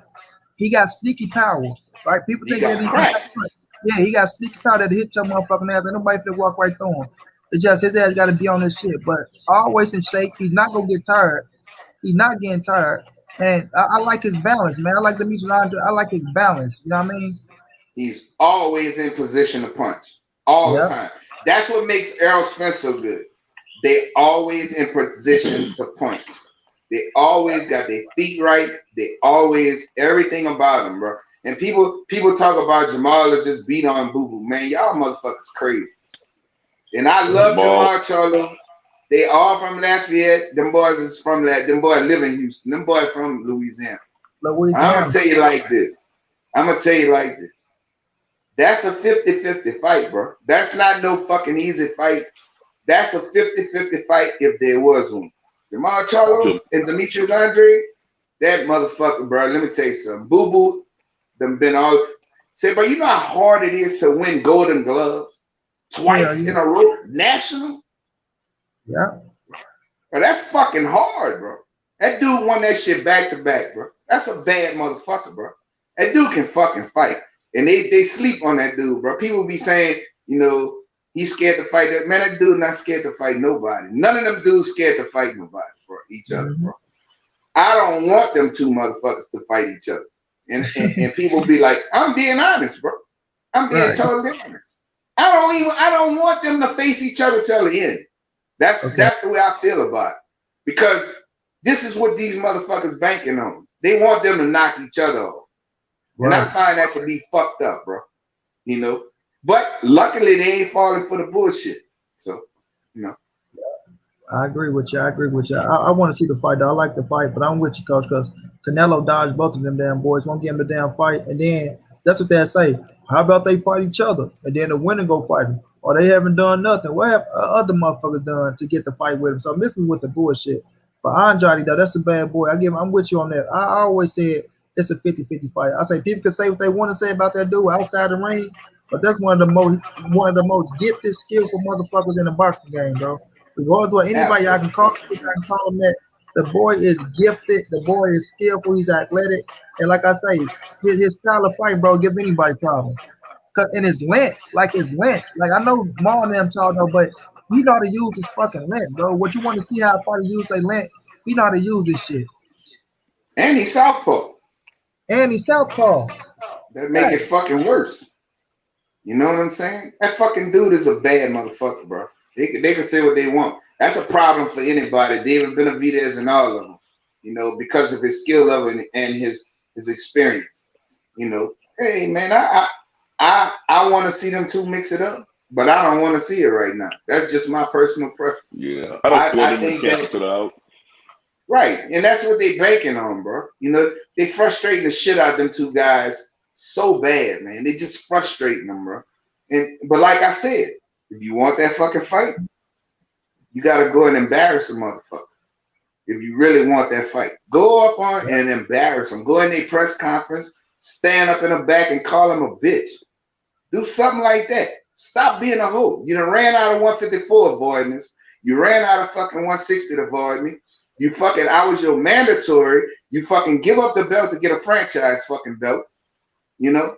Man, motherfuck that dude. Go up there and fucking mush that bitch in his face or something. Do something exciting that the boxing community gonna be like, oh, boy, did you see this crazy motherfucker? Yeah, that's what they like. They like a motherfucker crazy like that. They like that shit. Yeah. I know, I fucking like it. I like it. Drama sell like a motherfucker. I wonder if his, my main thing is this. I wonder if that French fry belt went up too with him. I wonder.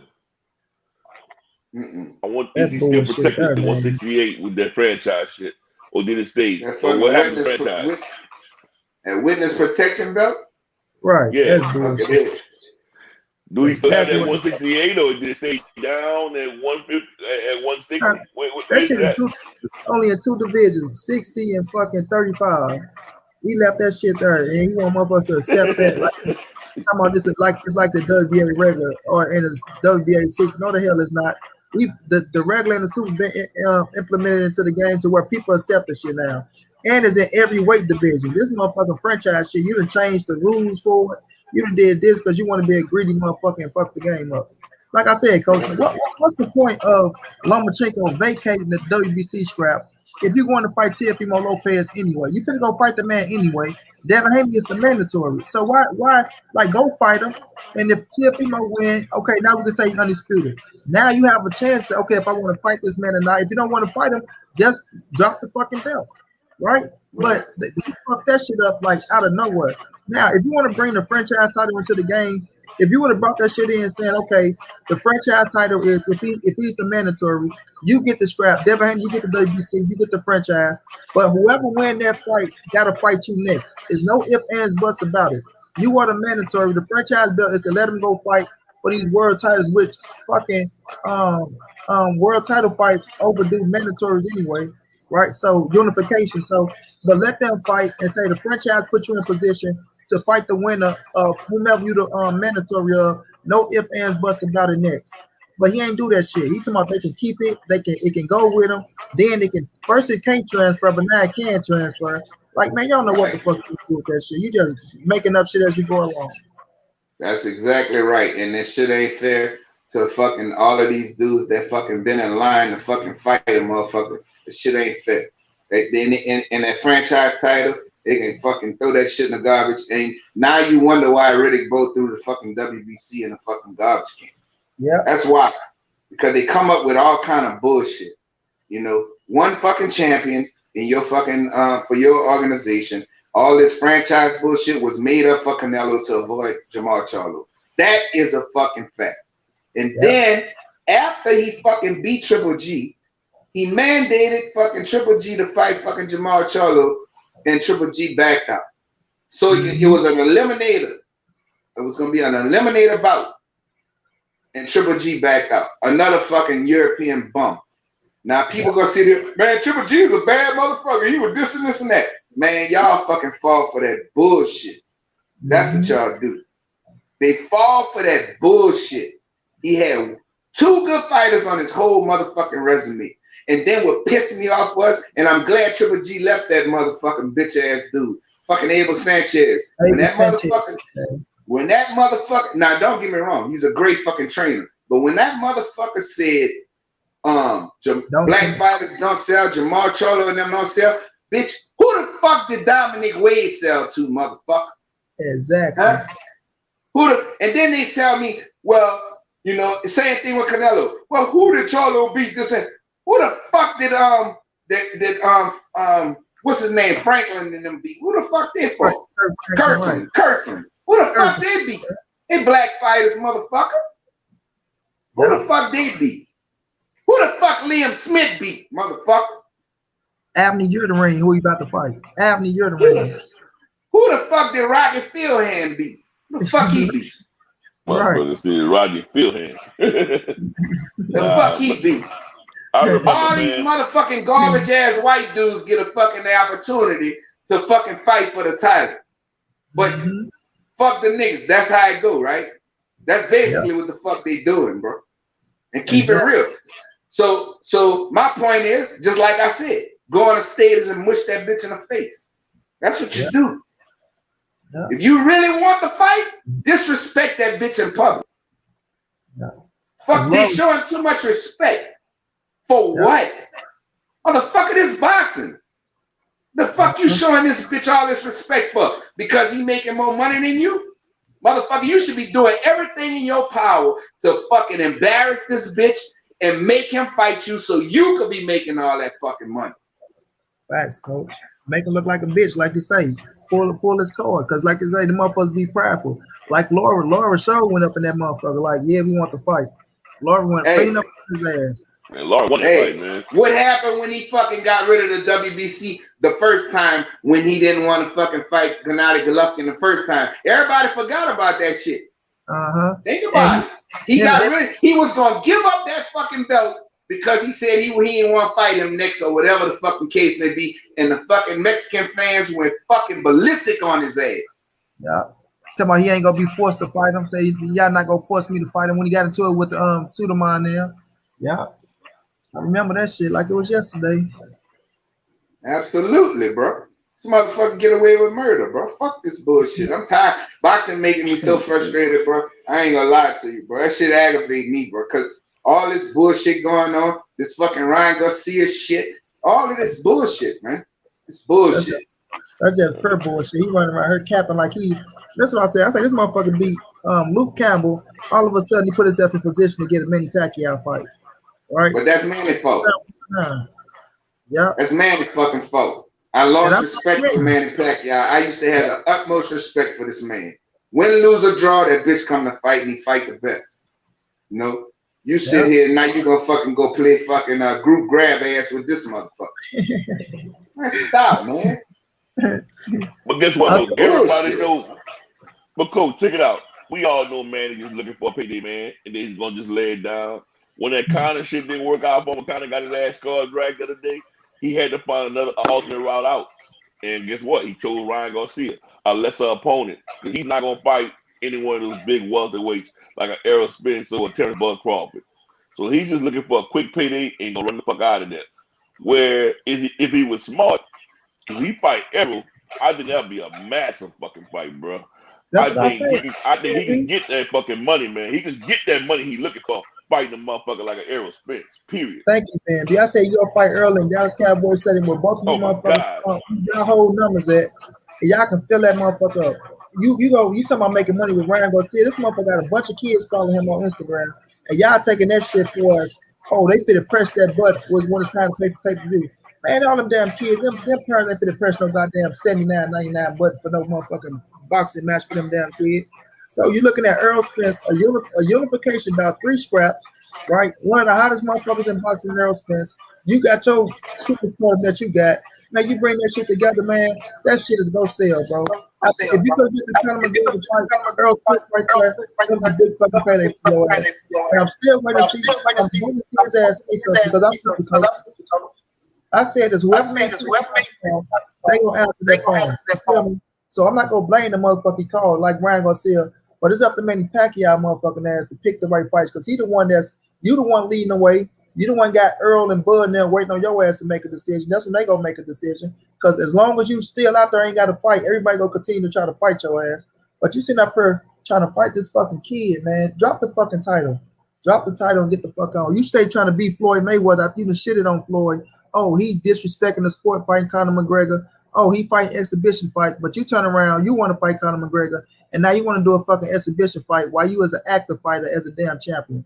Man, miss us with that shit, bro. That's pure bullshit.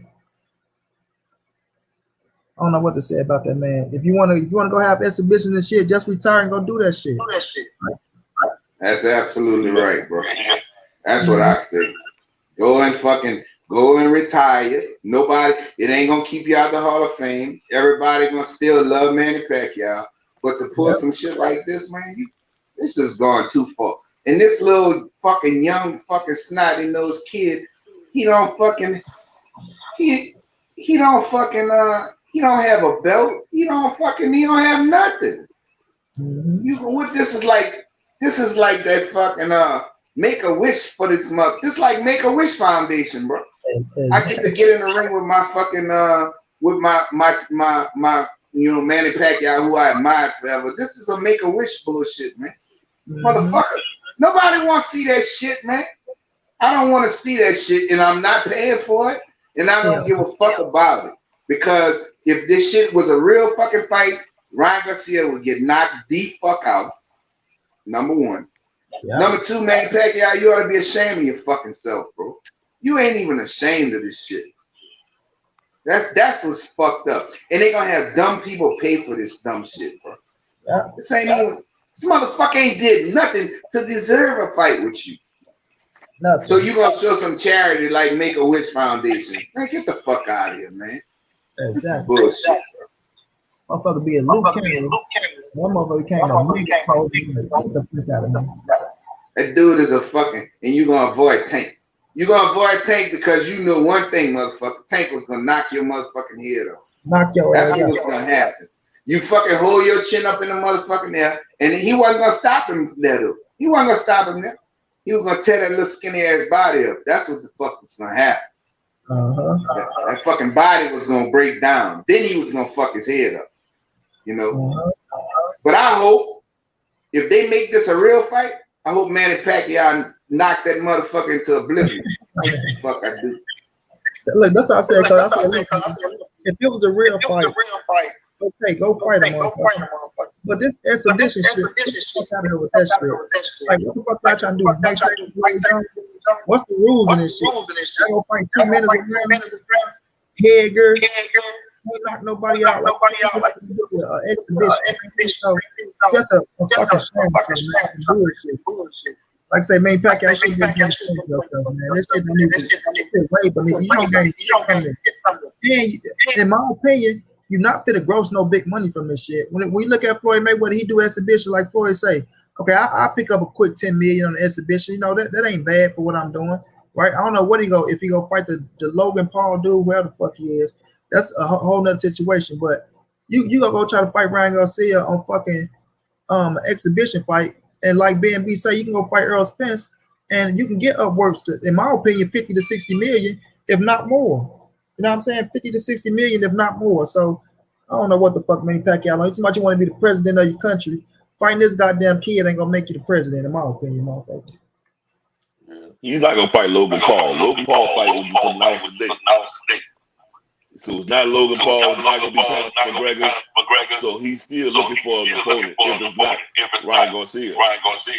He fighting Ryan Garcia. He talking about he gonna do this to knock the ring rust off and all of this bullshit because he ain't fought in 2 years. Man, give up the fucking belt. Nobody wants to see that bullshit. And my point is this. Think about this. If the fucking fight was on the line and it was for his title, who the fuck Ryan Garcia gonna fight after that? Errol Spence or Bud Crawford? Huh? Can you imagine the killing that would be? Huh? If he win the fucking title, then what? Then what? He gonna fight Ryan Garcia. Ryan Garcia gonna fight Errol Spence or Bud Crawford, or Ugas, or Virgil Ortiz. Man, get the fuck out of here, man. Nobody wants to see that bullshit. And I hope you motherfuckers watching, because that is bullshit. Manny, I done lost respect for you, motherfucker. I hate that bullshit you doing. This is bullshit. Fight or give up the fucking belts. Let Ugas and Virgil Ortiz fight, because Virgil Ortiz is the #1 contender. Ugas is the fucking the regular champion. Let them fight for the belt. I don't have a problem with that. Yeah. I really don't have a problem with that. But don't fucking hold up the fucking belts. This is bullshit. And the WBA is allowing this garbage. Right, it's fucking horrible, man. That's why I say I hope somebody come up with I hope a billionaire come up with their own league and get all these fucking fighters. You can have whatever manager you want, because I like Al Heyman doing what he's doing. And put it on PBC and fucking match the best against the best. And so the fans will be fucking happy, because this shit here is trash. I agree. I hate this shit. Man. I never seen motherfuckers run from the champions. The champions gotta go out and try to find fucking fights. What kind of shit is that? You train all your life, little kids from 7 years old, 6 years old, you done trained your whole life. You done went through amateurs, you done fucking got into the pros, you undefeated, you fucking wanna be the world champion. Devin Haney can't fucking find a fight. That is horrible. Devin Haney can't buy a fucking fight, bro. You are his mandatory. And you won't fight this fucking man, bro. You fought Luke Campbell to become his mandatory, and you not gonna fight. You are a bitch. That is fucking bitch shit right there. That's what I said. The champion turned to crazy. A champion can't find somebody to fight. Errol Spence had to go through this bullshit. Errol Spence had to go through this. Errol Spence won the IBF. Y'all say, oh, he ain't did shit. Go get a belt. Got a fucking belt. He had to fight motherfucking Lamont fucking Peterson because you bitch motherfuckers didn't want to step up. Now he the money man, and now all you motherfuckers want to fight. And see, that's the thing about it, bro. These motherfuckers, if I was Errol, I keep on, if these motherfuckers, if Manny Pacquiao don't want to get in the ring and Bob Arum is offering bullshit and don't want to make the fucking fight, just fucking beat your mandatories. Same thing with fucking Gary Russell, who fucking pissed me off with his cap and bullshit. Right? He fucking bullshit. Motherfucker, keep whooping your fucking mandatories. Or go up on the stage when Bachel and fucking Anca Valdez fight. Go up there and mush one of them motherfuckers. Make them fight. Why is you mimicking everything I say? Look, I said keep whooping your fucking mandatory, bro. Get title defensive. This will make his triple G shit. So G knocked out a bunch of them motherfuckers. And that motherfucker made the number one. Feed your family, motherfucker. Fuck these motherfuckers, they don't want to fight you. Thank you, man. That's how I look at it. Thank you. Coach want him to go in there inside a ride. That's what he wants. Good shit. Ain't no riot. Hey, I tell you what. Roy Jones motherfucking went. I mean, not Roy Jones, Bernard Hopkins went to fucking Puerto Rico, and they fucking damn near ran. They tried to kill him in Puerto Rico because he took that fucking flag and threw it on the ground. But guess what? They ain't do nothing but made the fucking fight bigger. That's what it did. Yeah. It made the fucking fight bigger, right? Yeah. Bro, you gotta do what you gotta do. If you really want to show you the best, go to a motherfucking fight. Talk shit to them. Stand in their face and call them a bitch. And tell the fans, this is the trash motherfucker y'all following? Huh? This is the motherfucker y'all following, but he's scared to fight me. Controversy sells, bro. That's what it is. But these motherfucking dudes is too politically correct nowadays, man. They ain't about that fucking drama. Back in the day, motherfucker calls drama. Motherfucker, you want to fight? That's why I love fucking Andre Ward. Chad Dawson told him that shit. Nigga, what's up? Nigga, fuck it, let's fight. Whooped his ass. They made the fucking fight. Hey, but Chad got what he wanted. He got the fucking fight, right? He got his ass whipped, but he got the fucking fight, and Dre didn't back down. Didn't back down at all. And stopped his ass. First man, was he the person to stop Chad Dawson? Or did he get knocked out? Yeah, he fucking stopped him. You know? Hey, man, that's how you got to do it, bro, nowadays, because all this little internet bullshit, these niggas tweeting back and forth. What the fuck, man? Y'all niggas that's some bitch shit, tweeting. Nigga, quit tweeting, nigga. Go to that nigga fight and get in his face. Be like, bitch, stop talking shit. What you want to do? That's how you going to get a fight. And make sure you got all the internet fucking stations there, all these niggas who fight, Ennis set back, all these motherfuckers, man. Make sure they there. And go mush a motherfucker. After this Pacquiao fight, if the Javante ain't fought already, go mush that bitch in his face for using your name. Because that's what he did. He used the fuck out you, homie. He used your fucking name to build his own fucking bullshit. That's what he did. So, motherfucker, you gonna pay one way or the other. I'm gonna get you in the ring, or I'm gonna fucking talk shit in front of you and mush you in your fucking face. That's how you do it. You ain't got like he a big dog, so I'm gonna put him to the side for one fight. Like, man, sit your corny ass down somewhere. Corny as hell, dog. Blood laughing his ass up. Shit is unbelievable, bro. This shit is unfucking believable, bro. I can't. Motherfuckers got the belts and can't get fights. Gary Russell can't fucking get a fight. Man, go whoop your fucking man. Make your family, make money for your family, bro. Don't go trying to go up to 130, 135 and all that bullshit. Dude, stay at 126. Go to the winner of Burchett and fucking Oscar Valdez and go smash one of them niggas.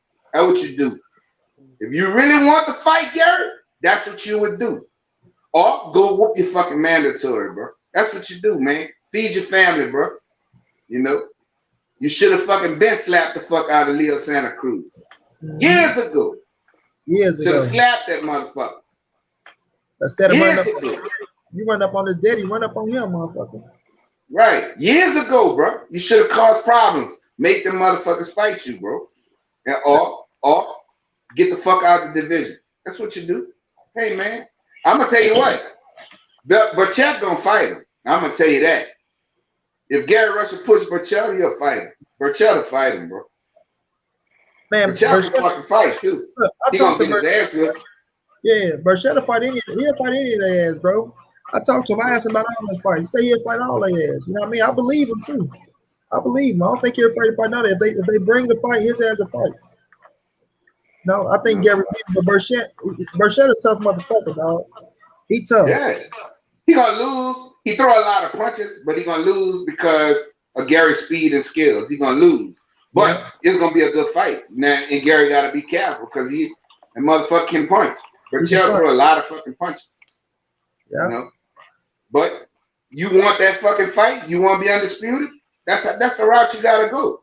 All these dudes sitting back and bullshitting around, dog. Go and fucking go cause problems, bro. You want what you want? Go cause problems, man. Yeah. You know, I watched fucking Jamal Charlo on he had a little video with somebody he was talking to. You know, everybody know I want to fight Canelo. This and No, you don't. Because you ain't causing chaos, motherfucker. Go cause some chaos, and that's gonna let everybody know that you real about this shit. That's how you do it, bro. You know, sir. I respect Laura for what the fuck he did, and arguably he beat Canelo to me. But it is what it is. But that's what Laura said. Fuck that. I'm tired of this motherfucker running. I'm going up on the stage, and that's what he did. Yeah. You know, fucking had Keith Thurman, Paulie Malignaggi. Unfortunately, Paulie lost, and then, you know, but better not duck me, son. Go to talking shit. Go to fucking talking shit, bro. These niggas, everybody stay away from everybody fights. Man, go up in the fucking ring and get in their face. You know? That's why I respect Earl so much. Earl fucking told Pacquiao, come on over here. We gonna do this shit or not? Let's get it on. See, you thought fucking what's his name was gonna win. Mikey Garcia. Yeah. He thought he was gonna fucking win. See? Because that was gonna set Manny Pacquiao up to fight Mikey Garcia. He thought Mikey Garcia was gonna fucking win. That's why he was there. He wasn't there for Errol Spence. He was there for Mikey Garcia. Let's make that clear. Facts. Let's make that clear. I think Shayna, you said that. Shayna said that motherfucker thought Mikey was gonna win. Mikey lose. He did. She said Bud. Yeah. But yeah, he was there. He was there to try to fight Mikey Garcia. He was hoping that shit happened though. Now it's Earl Spence. That motherfucker. We can make it happen. But yeah, we can make it. That motherfucker got out of there. That motherfucker want no part something. That's exactly what the fuck happened. Nigga sounded like Earl slung a monkey wrist clean in the engine. Take that shit. Bring your ass on over here, Manny. Bring your ass on. Come here, Manny. Come here. Man, these motherfuckers is crazy. Nah, these fighters today, man, they like to just get online and just talk shit, bro. Like you said a little while ago, Twitter, social media, them motherfuckers ain't about getting each other's face, man. If you look at Twitter, you follow Twitter and Instagram, them dudes always sending little tweets that you got to read into about each other. So these motherfuckers, man, they not real with it. But I tell you this though too. If you think about last year, when the pandemic first happened, all the motherfuckers was talking some real shit about what they was gonna do. They was calling everybody out. Soon as the motherfucking states open back up, all that shit shut down. Cash money. Motherfucker was talking cash money shit. Hey, I'ma say like fucking Bugs Bunny. Oh, fooey. Full of shit. Motherfuckers full of shit. Yeah, they was bro. Hold on one second. All right. BNB, you ain't lying at all, bro. You ain't. I'm like, oh shit, boxing on fire. These boys talking all this shit. They were talking baby shit. Yeah, I say, yeah, we finna get some shit. We finna get some shit in 2020. Man, that pandemic shit is stopped. These niggas right back on the same shit. Motherfuckers in the gym, they working out, or we ain't got nothing to do with work out. Oh, I'm coming back strong. Oh, I'm gonna be this. I'm gonna be that. So it's having mother sign a contract or this, that, and the third. Man, get y'all ass out of here, dog. Yeah, crazy. Capping. Fucking capping, bro. Yeah, price and this place out there, bro, they can put boxing in a good. They can put boxing in a good fucking place, dog. But they're not making that shit happen, man. Multiple fights out there, multiple big fights that can happen right now, man. But the thing is, that motherfucking Floyd Mayweather shit, everybody afraid to lose their damn oath. You know what I'm saying? They're afraid to lose, bro. They think, oh, if I take a loss, my career over with. You know what I mean? That's what we come to nowadays, bro. To where we can have good ass fighters out here. They can be a good ass fight, BNB. This motherfucker he a top notch fighter. Good ass fight. He ain't shit, man. He ain't nothing, man. He was a bum. Motherfuckers write you off after one fucking loss, bro. Write you off after one loss. That's that bullshit. You feel me? Yeah, and that's I think with the shit. Yeah, we gotta get back to that, man. For us, like how many Hall of Fames in the fuck? How many fighters in the Hall of Fame they got an O on their record? Probably none. That's how I say, man. Shit. But like I said, Floyd Mayweather, man, he fucked the game up, man. Because even think about it right now, man. Motherfuckers trying to write Deontay Wilder off. How the fuck you write a nigga off? They got 41-1 and then knocked out 41 of them motherfuckers. How the fuck you do that shit? That shit kind of confusing to me, bro. Every time I hear somebody talk some dumbass shit about him, He done. He need to just retire. He's not right mentally. All this bullshit. How you know he's not right mentally? Who the fuck is you to say that Deontay Wilder is mentally fucked up? When you see this man having fun with his family, out shooting guns, doing the same shit that he do, but he fucked up mentally. I'm like, man, you Negroes crazy, dog. But they gonna do whatever they can do, then be to shit on Wilder, bro, to try to degrade his name and defame what he doing because of what he came out and said. Hey, if that's what that man feel, that's how he feel. That man said he got proof. He gonna have to prove it. You feel me? Because those some big ass accusations that he brought out. He gonna have to prove it. But ain't nobody finna just say some shit like that and don't have no proof about it. But we are even Sugar Hill. He was with Earl. He just said on Fresh in all the years of watching. Yellow Beast was there. That was the first time he was right there, but Earl kicked him out of Kentucky because he talked shit about Derrick James. Come on, bro. If you gonna do that, yeah. Come on, man. That's what he did, bro. Hey, if you gonna do that shit, bro, come on now, man. That's crazy. That's crazy as hell. Feel me? So at the end of the day, dog, you know, it'll come out. It'll come out.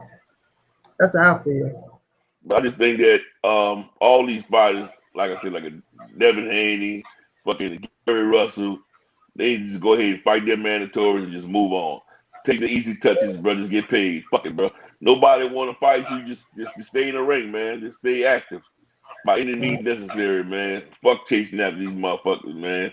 In due time, they're gonna realize, bro. But they gotta stay active at the end of the day, man. They can't let these motherfuckers freeze them out. They can't do that, bro. It ain't right. T. Lou 504 said the same. He just called me. He said all of them in the same situation. They're trying to make them knock each other off. You look at Devin Haney and Gervonta Tank Davis. Yeah. You look at Jamal and Boo Boo Andre. Yeah. They trying to get them dudes to knock each other off, bro. That's how that shit going, man. Too much talent, too much black pride. It's too much black pride, bro. I don't give a fuck what nobody say, dog. Like, I'm riding for my own before anything. Like, I'm gonna have one more subject, coach, then we can jump off. But this little situation where, you know, it's this clown motherfucker punch drunk boxing, right? He bringing all that shit out here. Oh, blacks think they more better than Latinos. Oh, you know, blacks are racist against Latinos. All that bullshit. You know what I mean? Because every time we just did this shit today, bro. We on Key show. My brother Key probably still in the chat. We on Keon show talking about Mayweather and how he on that bullshit, that all lives matter shit. But then when it comes to him, and I love Floyd, arguably the greatest of all time, but when it comes to him and Conor McGregor, he want to use racism when it appeals to him and his problems. But when it appeals to the real problems, he don't want to say shit. So we talking about that. These motherfuckers coming there. Oh, you guys always talking about racist shit. What's wrong with you guys? I'm unsubscribing. They're like, bitch, we ain't said shit about you or your people. We talking about us and our people. And you motherfuckers get pissed off when you see black motherfuckers stick together. Every time they see black people stick together or create something for ourselves, bro, it got to be either be racist or it got to be a threat in that situation because you motherfuckers afraid of us coming together. That's y'all fault, bitch. Don't get mad at us because we trying to help our motherfucking self out. We create something for our motherfucking people. Y'all want to get pissed off at that shit. Oh, y'all being racist. But with Canelo Teofimo Lopez, I appreciate what you did for all the Latino community and all that shit. Jump for joy. When you take a trip for them motherfuckers, okay. You know, everybody ride for their black motherfuckers. We gotta be racist. Or y'all be that shit, and it be straight bullshit to me, bro. But I ain't gonna stop riding for my people for no motherfucker. My people coming first. I don't give a fuck. Period. All these fake ass, coon ass niggas out here, they get knocked out position. They want to run around here. What about Al Heyman? And that motherfucker missed out today. He can't keep Earl Smith's name out of his mouth for 1 second. Whatever that motherfucker can talk about. That motherfucker Earl Smith, he done drinking fruit punch. He drinking orange juice now. He ain't the same. What the fuck he say? He can bring that to Earl Smith, just trying to down. What did Earl do to him, man? For him to switch sides like that? What the fuck happened, bro? Because if I'm not mistaken, bro, he was Earl Smith's #1 fan, bro. What the fuck? What happened, bro? Yeah, man, him was cool as fuck. Man, him was working together and shit, right? This is what happened with the situation. And I'm gonna get on the last topic, then we get up out this bitch. With Correa, right? Man, Correa hella tight with Earl, bro, right? So we pushing our shit, moving, right? So he ain't good and shit. This motherfucker get mad because he want to be so he think he bigger than what he is. So Derrick James opened up a gym, right? Derrick opened his gym up, and I'm just gonna tell the whole fucking story. Earl told us that Derrick had a gym, but don't say shit, right? Don't say nothing. Derrick opened the gym because Derrick won't let nobody know around Dallas that he got a gym. We get on the phone with Derrick James. What the first thing this motherfucker do? Hey, Derrick, I heard you got a gym, Derrick. He like, what you mean I got a gym? Who told you I got a gym? Oh, you know how people talk, Derrick. You know. But he on the phone I just want to be part of the gym, Derrick. You know, I don't want no money or nothing. I just want to be part of the gym any type of way. Derrick like, great. Look, the gym ain't even finished, man. This around the Mikey Garcia time.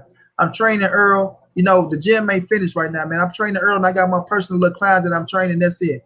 But Derrick, I just want to come to the gym, Derrick. I just want to, you know, I just want to see the gym, Derrick. He like, great. No, man, the gym ain't finished. I'm not letting nobody in the gym. But Derrick, I just want to, Derrick, like, no, man. How many times I gotta tell you no?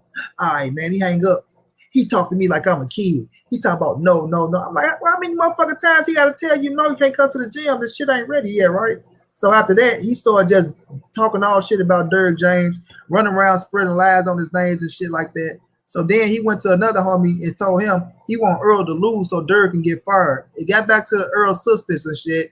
They tell Earl tell his ass he ain't no real nigga, right? So Earl ended up pulling the nigga on his live stream on Instagram. You know, I write this nigga the shit to say, right? This how retorted the motherfucker is. He don't know what to say.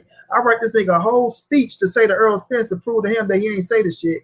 He say the shit, right? Earl listen to the niggas, but they ain't his words, so he fumbling over shit. So bam, Earl give him the opportunity. A nigga come and tell him Earl Spence humiliated him on Instagram, and he took that shit and ran with it, right? But the big thing is, but y'all got go watch my videos, bro. I got part one, I got part two, bro. I got part one when he was kissing Earl ass. I got part two on when everything switched, when Earl got into the car crash. His ass got turned away from the hospital. When he got turned away from the hospital, bro, right? When that nigga got turned away from the hospital, that's when that nigga went on that Earl Spence rant, right? You don't show up to no motherfucking hospital, bro, like you really, really cool with a motherfucker. That's something like families and close friends when you was little. That's who show up. You don't show up because you ride for a motherfucking box and think you go get in, bro. You know what I'm saying? Dude think he bigger than what he really is, and he ain't, bro. You know what I'm saying? And his ass got turned around, and you know, after that, that's when the niggas start the Earl Spence smearing campaign and shit. Now, look, now, first turns Crawford won shit. He can't beat Earl Spence. Derrick James, the #1 trainer. Now, Bud Crawford is everything. Earl Spence can't beat Bud Crawford, and Bo Mack the #1 trainer. So the nigga did a 4.720, bro. 4.720. Well, oh man, this nigga is a fucking clown, bro. Oh my God, that nigga is a clown. And you want to talk boxing with me? Nigga, go sit your motherfucking Beetlejuice looking ass down somewhere, bro. Man, come on. Don't come fucking with me, bro. Hey, man. Look. I'm going to tell you right now, bro. That nigga's retarded. I'm just keeping it real. No, that dude, mental capacity is very limited. And money, if I was you, bro, to be honest, I wouldn't even bring that nigga up no more. Oh, yeah, that's all we After tonight, don't bring that nigga up no more, bro. And I hope you watching Beetlejuice, because I'm not coming on your fucking channel no more, because you're full of bullshit. You understand? Yeah. Nigga, you fucking hating on Errol Spence when you used to love this fucking man, and now you gonna fucking and go call me. You gonna tell my boy B in boxing today he swinging on Errol Spence nuts, nigga. What kind of bitch nigga you are, boy? Huh? What kind of bitch ass nigga you are, boy? Bring your ass to New Orleans, nigga. That's what you do. Come to New Orleans, I'll bring you to my gym, and we're gonna put them fucking gloves on. And I'm gonna knock the horse teeth out your fucking face. Boy, you a pussy, boy. What kind of bitch ass nigga is this, man? So Errol Spence done told this nigga he don't fuck with him no more. So now you gonna hate on the fucking man. Boy, you a bitch, boy. Oh my God. And a nigga told you not to say nothing, you open your stupid big ass fucking mouth. Now I'm fucking with you. First thing, And when he said it, Coach, I said, "This motherfucker." Nah, nigga, hate Arrow, dog. I ain't never seen hate in a form like that in my life, bro. I'm telling y'all gotta watch the masterpiece. Man, you know, I'm gonna watch tonight. BM been trying to get me to come on and talk, cause we talk boxing all the time. I taught him a lot, and I turned him on to a lot of shit. I turned him on to a lot of people, as far as boxing is concerned, before he even knew about it. He could tell you, I ain't lying. Oh man, Coach, I know you understand? Cause I've been finding this shit. You know, I've been fucking following boxing. Bro, that's my favorite sport. I play football, baseball, and box. So, okay. You know, this the shit that this my favorite sport because it's man on man, you know.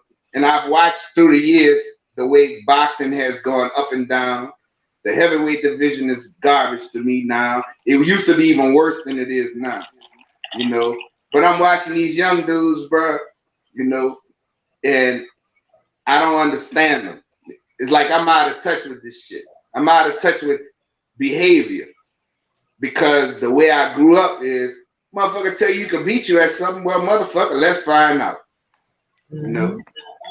So it's just different to me now, man. Watching these guys the way they move with all this Twitter shit. You know, man. But you fucked me up with that one, bro. I ain't know all this bullshit, man. Yeah, Coach. Hold on one second. Yeah, I'm right here in Dallas, and I ain't know all that shit going on either. Man, I was confused because I knew him and I knew he was with Arrow Spence. At the Ocampo fight, he walked Arrow in. Yeah, he walked Arrow in the ring. I was there. Me and him was kicking it that day.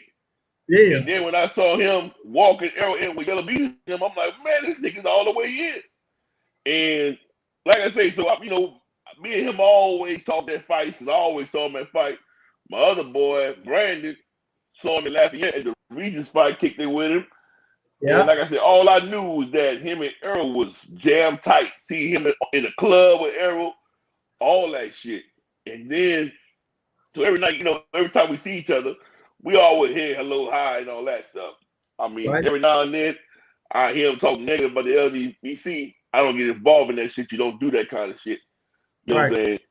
That's just, nah, dog, you don't do that shit, bro. And that's kind of the reason why a nigga don't really want to affiliate with him, because that shit what you do, bro, down in other black brothers, bro, that shit ain't, hey, what's up, bro? Like, I respect the LDBC 100%, bro.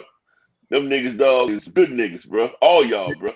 Yeah, right. And I'm looking at him, bro, and his conversation changed 100%. He went from being the number one fan to the number one hater, and he just talking bad about black people, bro. And I don't know, dog. I don't know, man. That's what you call a weak-minded man, though. He weak. He got a weak mind, bro. He easy to persuade, and he a sheep.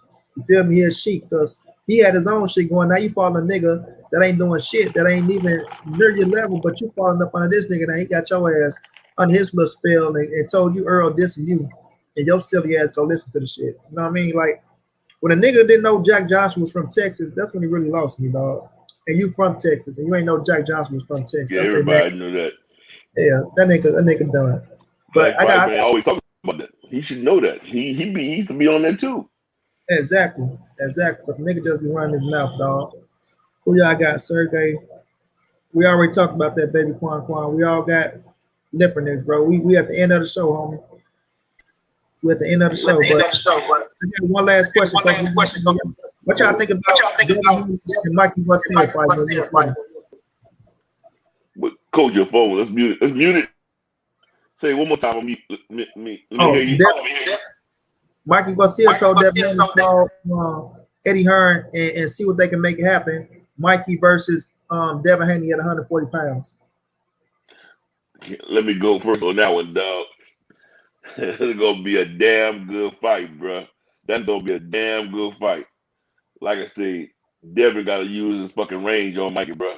And I think at the end of the day, he's not gonna stop a Mikey, but I think the damn good fight. I give Haney the edge on a Mikey Garcia. Short thoughts, I think that if Bill get with like he said he was gonna do, I saw him on forgot whose show it was on. I think it was Barbershop. If they go and get just imagine this. If Devin Haney get with Blu-ray and get stronger and he start coming into his man muscles, he's gonna be very hard to beat. He's gonna be super strong. He got all the skills you can imagine. I think he's gonna outbox Mikey. I think that's easy work because Mikey, he's fundamentally sound, but he don't have the feet or the speed. He got great timing, but I think Devin will beat him. But if Devin goes and get like they plan on doing, from what I hear, getting with Blu-ray, just imagine if Devin can have power and his speed and skills. I think Devin has so much. I think Devin and Shakur at the 130 and 135s, I don't think anybody's gonna beat them guys till they meet each other. I got Devin over everybody at 135, including Tank, because I think he's too quick for Tank. And I think that he's gonna use his legs and his range. And I think that Tank, now don't get me wrong, Tank IQ is fucking phenomenal. He has a phenomenal boxing IQ. But I think because of his size, people think Tank is just a brawler who punches hard. No, that motherfucker can fight. He's a boxer. He's very skilled. But I think because of his height and his size, that Devin will give him more than he can handle because of his speed and his footwork. That's just my opinion. That fight can go either way. But if you imagine Devin Haney being a fucking hard-ass puncher and being strong, the sky's the limit for him. I think he can be one of the greats. And I think Shakur Stevenson can be one of the greats. I think that those guys' skill level is phenomenal. I think that they see everything. If you watch Shakur, he can be right there. And Devin, he can be right there. You throw a punch and they can see that it ain't gonna even reach him. And they be right there in the pocket. So I think that's him and Mikey. I think Mikey don't have the feet to beat Devin Haney. I think that Devin hands are too fast. Devin is taller and rangier, and they know how to keep range. They know how to command range, like Earl did with Mikey. They fucking keep their range so well. They keep their position to punch so well. And that's the key to boxing. If you can keep your position to punch and move on angles to where you can hit them, but they can't hit you, and you always in position to hit, to punch, then you have an advantage. And I think Devin's skill level is just that good. And I really hope they make that fight. I would like to see that fight. Me too. Yep. I'm with you. Put your mute, coach. What'd you say? Put you hit the mute button right there. Okay. Yeah. I'll say this with Mikey and Devin. I think it's a hell of a fight. Right? And I'm with you. If Devin, and I said this to Bill Haney, if Devin just stay focused on his boxing skills and beat a motherfucker with that, he can beat anybody, bro. Force them motherfuckers to fight your fight, and you don't get caught up in trying to knock a motherfucker out, right? Like you say, you got to get with Blu-ray to bring that strength out. Just say if he don't get with Blu-ray, if he focus on, I hit you, you can't hit me, I think he the best at doing that. I'm with you 100%. He fast. He know how to get in and out. Man, my brother Key was talking about that today with him and Gary. I say, he know how to get in and out. Hit your ass, you can't hit me. You feel me? And that way you force them to make mistakes, and you can end up hitting their ass with a punch and knocking their ass out because they out of position while you always in position, right? I feel like if he can fight that type of fight, he can beat Mikey, bro. Just stay on your shit, boxing his ass, frustrating him, hit him, you in and out, moving around, using your angles, turning his ass. But if you get caught up, and because you got to be careful, because Mikey has, like you say, he good with timing, and he do got to pop at 140. He can crack at 140, right? So that's what Devin will have to do. You got to be smart and don't get caught up in trying to, oh man, I can fight this motherfucker. Or if he doing too good, don't get overconfident and shit. Just stick to the game plan. You know what I mean? Like Floyd used to do. Floyd will whoop your ass. If you can't force Floyd to sit down and fight you, then he go show out on your ass. You go look stupid. If he got to do that shit, he got to just stick to his game plan, go in there, outbox that motherfucker. As long as you beat him, that's all that matters. Just getting the win, right? Don't get caught up in trying to knock his ass out or none of that shit. Because Mikey, he's sort of a fighter that ain't gonna get knocked out. His ass know how to survive in the ring when he want to survive and things like that. But his ass can take a punch too. So with Devin fighting him at 140, just stick to the game plan, man. In and out on his ass, using your skills, like you say, coach. His ass is one of the most skillful fighters in the game, bro. And the thing about Devin, that motherfucker believes in himself. He believes in himself. He's self-motivated, bro. To say I want Lomachenko and meaning that shit, like he wanted every motherfucker. Lomachenko, Tank, every mother, he wanted that motherfucker, and he going towards. That's what my bro Keon always say. You got to give him credit because they ain't got no blueprint. They ready to fight any motherfucker out there. If you can beat me, show me you can beat me, motherfucker. And somebody like that, you can put firm motherfucker just off of that. Like this motherfucker really believe he can win, like because you haven't seen him for real fight nobody to really see how good he really is. You know what I mean? And do you really want to be the motherfucker he show out on? You feel me? So I look at him like that, but you can't get caught up and let Mikey force your ass into fighting him and try to, you know, show that you got popped with his ass. Even if he hit you with a good shot. All right, motherfucker, you pop him with that one. See if you can hit me with it again. You know what I mean? Show out a style on his ass, and Devin can box his ass to a victory, bro. But if he get caught up in that shit, trying to show out like he did against Gabor, trying to show that he got popped, he might get his ass touched, and we'll see if he can take a punch then. You feel me? So he just got to stick to his game plan, and I'm with you. I think he can be all right, and I think he can cruise to it. Not cruise. I ain't gonna make it like it's gonna be easy, but he can win that fight where it can be like, okay, Devin won that shit clearly. You can't debate that shit. You know what I mean? And that's how I want to see Dev fight. Use your style, play to your strengths, and not to nobody else's strengths, bro. Fuck if they getting pissed off, stopping, wanting you to fight. Oh well, motherfucker, this is my style of fight. If you can't force me to fight, that's on you, bitch. If you can't cut the ring off, get to my body and force me. Oh well, you know what I'm saying? And that's how I want to see Dale fight that fight. But I think it's a hell of a fight. A hell of a fight.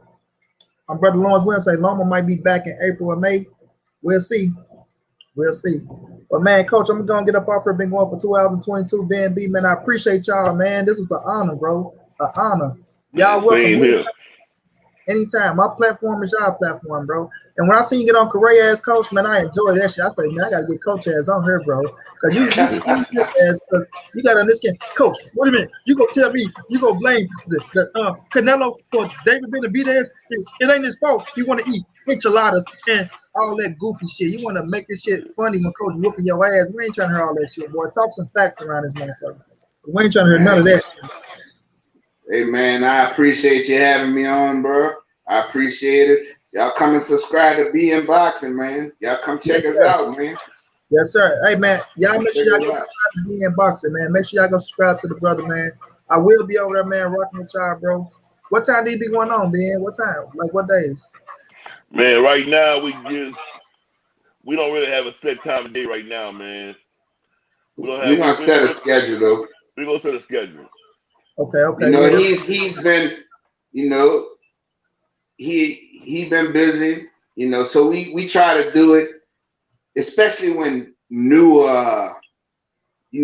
when new content come up, because you know every day you don't have nothing new to talk about. I don't like talking about the same shit over and over and over.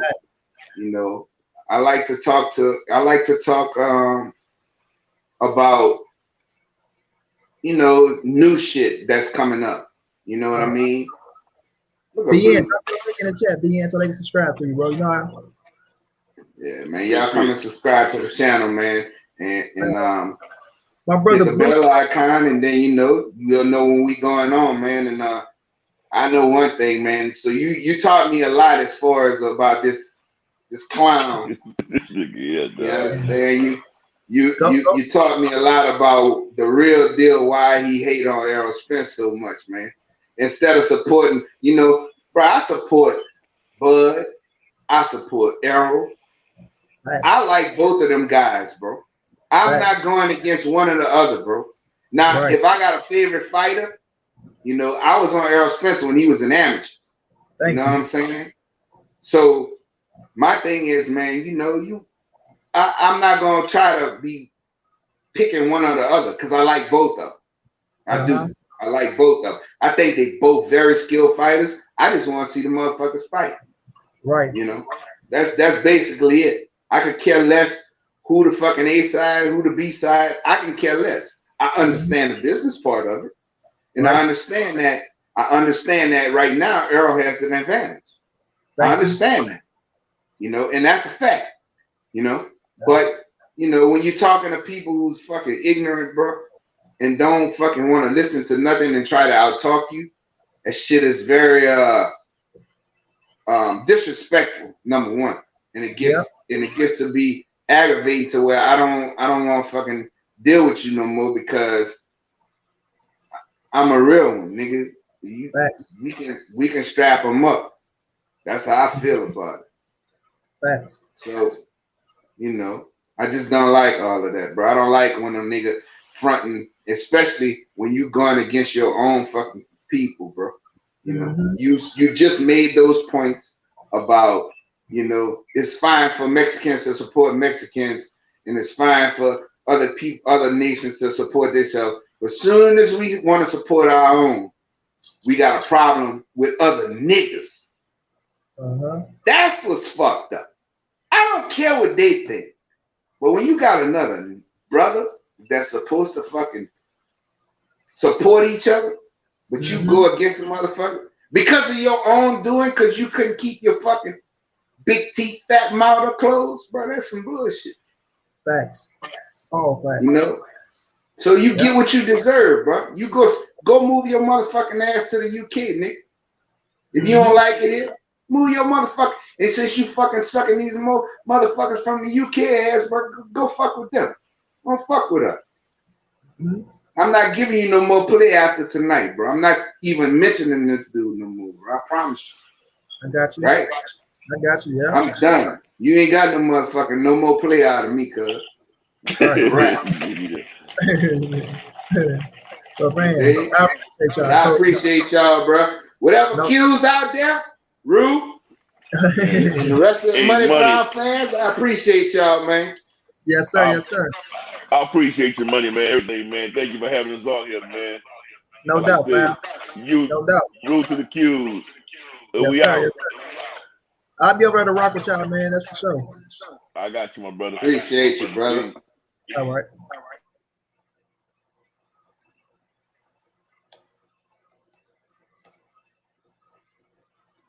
Yeah, y'all, that was a hell of a show, man. I appreciate Coach and them coming through, kicking it, man. When I seen Coach get on Correa ass, y'all, I had to get Coach on here, bro. He was over on his shit. Coach got in his ass, boy. Coach got in his ass. I'm talking, I was laughing my ass off, man. Laughing my ass off, man. But I appreciate y'all, man, for rocking with me. You know, it's been, what, 2 hours? Hey, Blue Blood, salute to the bro, Blue, too. I seen you jump in, Blue. Lawrence Wim, I seen you, champ. Everybody that came through showing love, man, it's all love, bro. My baby Sheena, you still in the building? Key, man, that was a good one, dog. That was a good one, dog. Let me see what else in this bitch. Bruce Goals, everybody, man, everybody, bro. Y'all know who y'all is, man. I can't even go down this long ass list, bro. What's that, Coach Chris? Shit, man, main event. I just know that was Coach. I couldn't even get Coach name.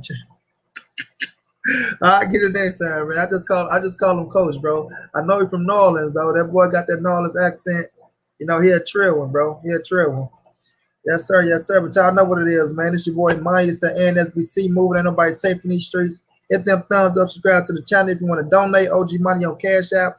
TreyHopton52@gmail.com on PayPal. If you can't, just tell a friend, hit the subscribe button, like, comment, share the video. Make sure y'all come and join me and my bro tomorrow, Keon, at 1:30 Central, right? 1:30 Central. I think it's 11:30 Pacific, 2:30 Eastern, man. Keon go roast the sucker over there. Y'all know as Ronald Finkley, right? He go have Ronald Finkley on the show. You know, he go roast his ass on this Turnbull Crawford and this Earl Spence shit. Go tear his ass up the more. So y'all make sure y'all come through and see that shit, bro. You feel me? Mac of the South, I appreciate that, champ. No doubt, man. Appreciate all love from y'all, man. I'm about to get up out this thing. Y'all know how your boy get down, man. Big dog status. Holla at y'all later, man.